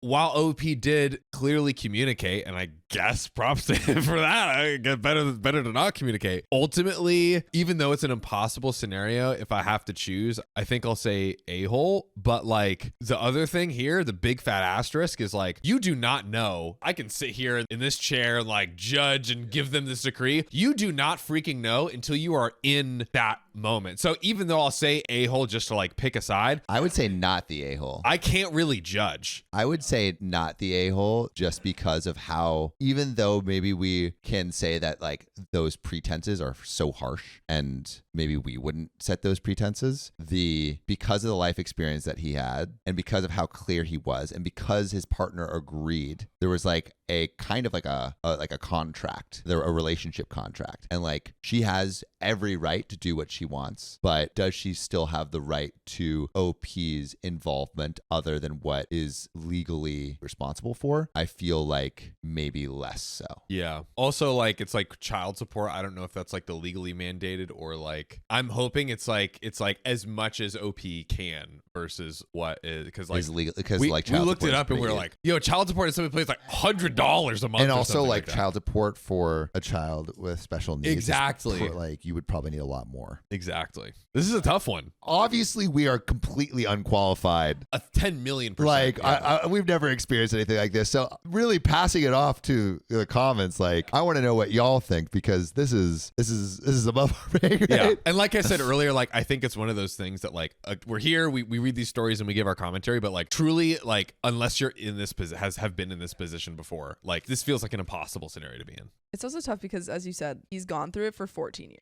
So he does. Yeah. I feel a lot of Yeah. empathy for Yeah, him. who else would have more context on this? Our relationship was on cruise control from then until the baby was born. I made sure she got home safe from the hospital and then I went to work and I never went back. I pay the child support that I was ordered to pay by court. I did not fight it or dodge it, but I have not seen her or the child since the hospital. I got married 3 years later. We were expecting our first child, and I heard from my ex the child had passed away. She wanted me to come to the funeral. So 3 years, so the child had passed away after 3 years. I said no. I knew it was coming. It was still a gut punch. I feel like I'm maybe a little a-hole for that. Yeah, maybe. that, come on. Like, At least just like support someone you had. and that doesn't involve, like, it's emotional, obviously, but It's like, is that going to really it's not, you don't upset have your to, like, balance? sacrifice your life. That feels petty. That move feels petty. The other stuff, I understand that feels a little bit more petty. My parents are upset with me for how I handled things. They went to the funeral. I told them I did not want the life they had lived while my brother was alive, and that my ex had tried to force me into it after agreeing not to. They said that they were disappointed that they had not raised me right. I got angry and said that they had not raised me at all. I asked them to show me anything they had from my childhood that showed that they had taken the slightest interest in me. They said that it wasn't fair because they had to take care of my brother. I just said that was my point and hung up. I feel like crap about the whole thing, but my ex knew how I felt and why. To this day, I do not understand why she changed her mind. My wife and I talked before getting married and made the same decision. And thank God we did not have to make it, but she understood how I felt. Her mom and dad talked to us about it and they told us that we had to do what was best for us. I told them everything about my past that was relevant to my relationship with their daughter. Sorry for rambling, but I guess I am just trying to put all my thoughts down while I have the courage to ask, am I the a-hole? I've never felt more gravity in that question. Am I the a-hole? Than this story right here. This Truly. is hard. Right? I think OP is not the a-hole for the first part. Yeah. I think there was a specific, like they engaged in this relationship under a specific context that they both agreed to. If she did not agree to it, OP wouldn't have moved forward, right? So they have both agreed. You can bandy about was the agreement effed up to begin with, but like once, and actually, I would love to know, do you think the agreement is effed up to begin with? But yeah, I do think it's a separate. It's a separate thing. It's a Yeah. separate thing. You can look at the So two. like, Am I the yeah, I'm really curious. Do you think it was effed up to begin with? I think like there are people that are going to be like pro-life that are like, of course, 100%. I would also be curious for the people who are maybe like more pro-choice, like what lines do you kind of draw around that? And then for the changing her mind, I totally understand that, right? There's like all the emotional 100%. connection, whatever, hormones and stuff. I think she can change her mind, but I don't think she is entitled to the same relationship with OP because their relationship was built upon a fundamental understanding and contract that they had both agreed to. Yeah. And for that, OP, not the a-hole. For not going to the funeral, I think that's an a-hole move. Yeah. I mean, she's just really asking for emotional support for a man for a moment. Yeah, other than like obviously like probably not a fun thing to do, probably a lot of emotional labor. I don't want to belittle that, but just doing that one thing, it's not like caring for a child. That is a lifelong obligation. So Yeah. Like, I think I can imagine if both of us were in the situation of the option to go to this funeral, I feel like we would all go. definitely. Right? Yeah. I feel like we would all go. I'm curious, would you go to this funeral? But yeah, I feel like we would all go. So I think like that's where the a-holery comes in for me, but way less clear in the first. No, 100%. Because again, he did clearly communicate and did like lay out Yeah. kind of what he wanted and like if that happened, what he would do, which is what he did. But this is an extremely complex scenario. And so like really passing it off to you guys, like anyone who's been in this kind of situation, or if you have strong opinions on either side of this, we'd love to hear what you think. I think it also becomes a little bit more difficult because of going back to what you were saying of what if the child has, a heart problem like developed outside of their chest or something like that. And the fact that we find out later that the child died only like, I think it was Couple like years, like 3 years. 2 or 3 years after being born. So maybe there was quality of life things that came out of this disease, which it seems like there were. Probably. So that I think that also kind of colors his decision probably. And like thinking about like you're living through like two impossible scenarios. The first one is it was the brother, right? Yes. Your brother gets all of the like attention and like you basically are, quote unquote, not raised by your parents. So like your childhood is like kind of effed because of that. But it's like, of course, like it's terrible because you don't want to like blame this person who literally did nothing wrong. Of course, it was just circumstances. Yeah. And then once again, circumstances arose where it was like, he said like, oh, I don't want to have a child that might have this. And then it happens. Like two impossible like life scenarios to navigate. Just insane. Maybe the most nuanced and complex story we've read, possibly. I feel like I haven't read a more nuanced one than this, or like one that like felt so, I don't know, like really tough to think about. Yeah, because it's usually at least a lot more clear on like, oh, this person was in the wrong here or whatever. But I really do feel for OP. Yeah. Yeah. I feel like it got harder as the story, like As it went on. as Yeah, it yeah, went yeah. on. Truly. Yeah. Yeah. But I mean, hey, let us know in the comments what you think. This has a million different angles, different lenses to look through. And so I'm curious what you would do and like, what are the reasons for it? If by chance you have specific experience with this situation, Please share. please share. Beauty Please of our share. community. But you know what? I also want to have shared. What? This next story. Let's do it. Am I the a-hole for canceling our gender reveal party because I know my husband will be unhappy and possibly leave? Probably get rid of your husband. Let's have a divorce party. Yes. This comes from Throwaway Gur Party, who says, my 37 female husband, 43 male, and I have a son, 9 male together, and I am currently pregnant with our second child. Congrats. My husband and I already booked the venue for the gender reveal. We'll lose the photographer's deposit and what we spent on decorations, etc. So if they cancel, they're going to lose all this money. it's all going to be gone. Yeah. Okay, cool. Probably a lot. Maybe like 10 grand? Yeah, well, a venue, a photographer. Do people spend 10 grand on gender reveal parties? That's crazy. I mean, if you get sued, you have to spend 10 grand. If you start a forest fire.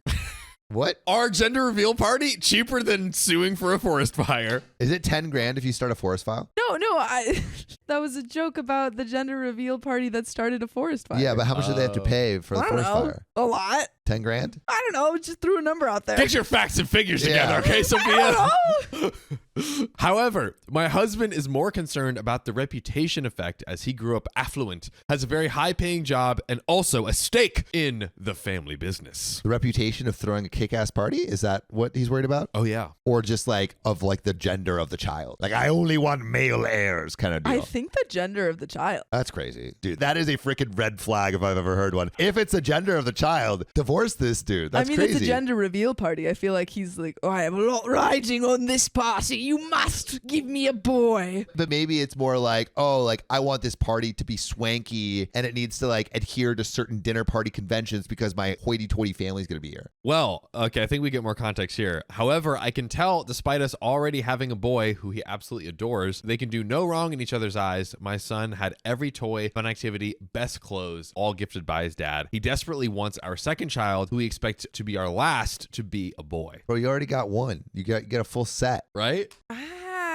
See, this is again going back to if you're not ready to have either gender of child or any gender of child, you don't have a child. Yeah, I mean, that one is even crazier. Like, I understand people's reticence of like having, you know, like being able to do proper parenting for a disabled child is like hard. Much harder. Yeah, but I guess girls are hard too. What? Get him, Sophia, get him! Get out of here. Get out of here. Sick 'em. All right, parents of the comments, which is harder, raising girls or raising boys? Fight in the comments now. Go. I can't wait to read those. I can't wait to read those. In reality, You can raise your child I agree with. however you want. Wait. Should we ask mom? Who was harder to raise, Sophia or me? Damn, you climbed buildings. I know. I was. So just maybe she'll say me. I stayed home and I don't know. Or maybe boys or girls. did homework. Quick sidebar. Mom, quick question. Who is harder to raise, boys or girls? Well, here's the thing. With boys, they do reckless things, you in point. But with girls, they have more anxiety because society makes them more anxious. So who's harder? Quick, you have to choose. Well, you both equally. you especially difficult. Yeah. You just do Okay, risky things. so boys. All right, thanks, Mom. Bye. There you have it. All right, I guess boys are more difficult. The votes are in, but let us know your votes. Let's keep the convo going in the comments. I want to see carnage. Oh man, this is gonna be a comment-filled episode. Yeah, Yeah, we're really putting a lot of putting it all on the line. I went into planning this reveal rationalizing that gender disappointment is okay, but I've come to realize that there is wishing you're having a son, and then there's fixating on not having a daughter even more than wanting another son. And my husband falls into the second category. I agree. I think that's like, you can have a preference, like, oh man, how fun would it be to have a boy or whatever. But like when you're like, I cannot have a girl. Or Like Sophia whatever. said, you have to be ready for both. That's true. That's true. We didn't do a gender reveal for our firstborn because my husband kept putting off whether or not he wanted to hear it from the doctor and when. We ended up learning with him ecstatic about having a son less than a month before giving birth. So, oh wait, but that was the firstborn. Yeah. Still don't know the secondborn yet. No, this feels like a red flag though. This feels Absolutely. like there must be like some kind of misogyny. There's misogyny in this, right? Like, Oh yeah. right? I think I'm I sensing sense just a little bit of misogyny. A bit of misogyny. in this guy who actively saying he doesn't want a girl. So like, I don't know can't she what not that see it? is. Watson, I've got it. Can't she not see it? Like, Maybe she's rose tinted glasses, giving him the benefit of the doubt, like the whole laundry list yeah. of, you know. classic. The giving the benefit of the doubt vibes. It's not all his fault, but we're giving him benefit of the doubt. He grew up with an older dad who was always controlling towards his mother. Their town at the time was essentially a company town, and his dad threatened her family's jobs. What is he, like an old-timey tycoon? Yeah. Yeah, this is crazy. Plus, he made it impossible for her to go about her day without seeing him until she agreed to be with him. Oh, so literally he was like, either you marry me or I will make it so your whole family is unemployed. Your whole town. Or Yikes. family. Yeah. But he basically controls the town. Yeah, he's like an old oil tycoon. He's an old oil tycoon. Jesus.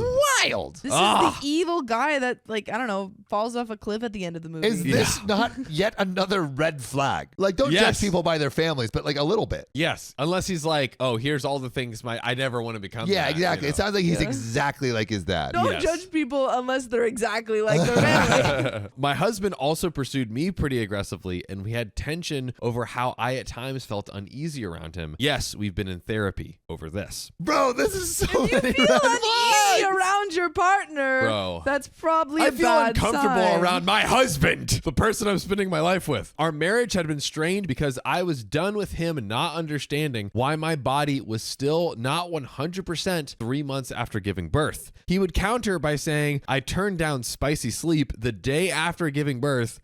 The day Bro. after. Bro. A horrible person. But that was him showing he was attracted to me post baby. Bro, get a clue. The day after. The day after is crazy. Day after is crazy. Have you seen a birth video? I haven't. It's a war zone. I haven't. I probably should before I have a child. Here, put it on, Sophia. No. What? No, we don't need to do that right now. Privately. See, John's afraid. I John's am- afraid. I didn't say I He wasn't. can't handle it. I didn't John, say I wasn't. would you have a gender reveal party? Me? Sure. That sounds fun. But only if it's a boy. Yeah. You find out secretly before the party. And you're like, Yeah. okay, Oh no, make it not the gender proceed. reveal. The birth video. Oh, you would show your birth video at your gender reveal No, party? I'm saying that. I thought Sophia was saying when I'm not sure what you're asking or saying to me. the wires are being crossed. What would you do? Top John down, wants left, to and right. show a birthing video at his This gender is reveal false. party only if it's Fake a boy. news. Fake news. I don't even have to like clip that. You said it. No, I didn't. That's what I heard too. No. I was like, okay, I'm gonna play by play, right? Okay. Play by play. So Sam is like, oh, hey, let's pull up the birth video right now. I was like, nah, that's not something we need to share. I can figure that out Wow, the privately. miracle of life, something that Sir. we don't need to share? Privately on my own time. And then Wait, you're going to watch birthing videos privately on your own time? Yeah, I am. And then Sophia was like, "Oh wait, so you would you do a gender reveal party?" I was like, "Yeah, I would." Sophia thinking I was like, "Oh, I would want the gender reveal private, not the birth video private." And then Sam was like, I "Wait, don't know, so you're you're getting trying really to defensive so you're right trying now." to play birth videos at the gender reveal?" And I was Wait, like, are you "The having a wires gender are reveal crossed." party or not? Yes. I don't. It's gender. Great. Reveal the gender. Okay, Those editor. are two completely different discussions. Editor, cut all of that explanation out and keep the No.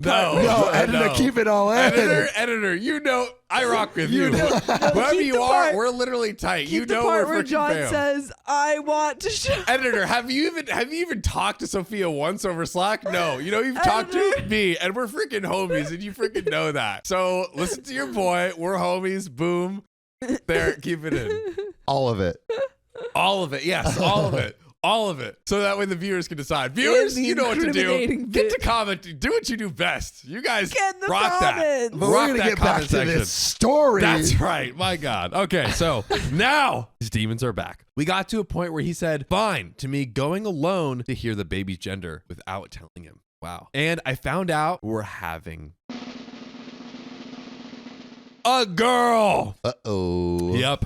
Not a boy, not what he wants. I guess I don't have a good poker face by his negative reaction after I got home. He's arguing he doesn't know the baby's gender because I did not explicitly tell him, but 100% he does know. I'd be fine with a reveal where the guests are the ones being surprised, but it's in a week with each day my husband grows more withdrawn and he's not the type who can fake happiness and often tries to leave and pull me away with him when he gets really upset. I decided to pull the plug. Again, he's not mad about the money with the party, yet he's angry that we're doing this to our family and friends and what this may say about him. I put my foot down. Am I the a-hole? And for a little clarity there, I think it's like the reflection on he doesn't care about the money of the party, but how it looks to like cancel the A party gender reveal party. and like what the implications of like That he wasn't happy with it being a girl. Yeah. like the truth. Yeah.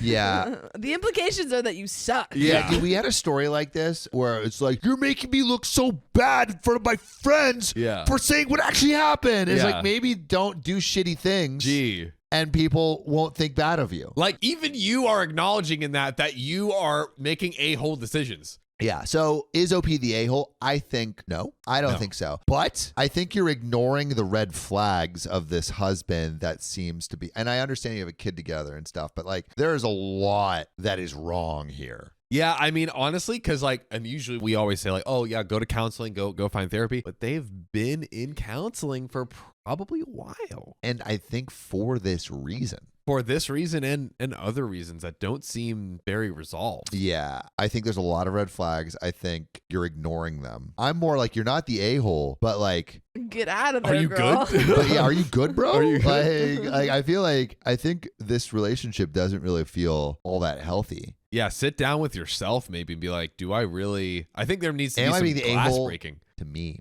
That part. Yeah. That part. Respect yourself. respect Yep. yourself. Yeah, I think maybe so. You need to sit down and have like a long conversation with yourself and then maybe some independent therapy Yeah. Independent therapy. to think through this, because maybe OP's in so deep they have a 9-year-old child together. I mean, this is a long relationship, so Yeah. a lot to unravel. But what do you think OP should do? Put your answers in the comments. Let us know. But you know what you should do right now? What? Freaking subscribe. That's right. Have you not already subscribed? Subscribe. Yeah, do that. We love you And see you tomorrow.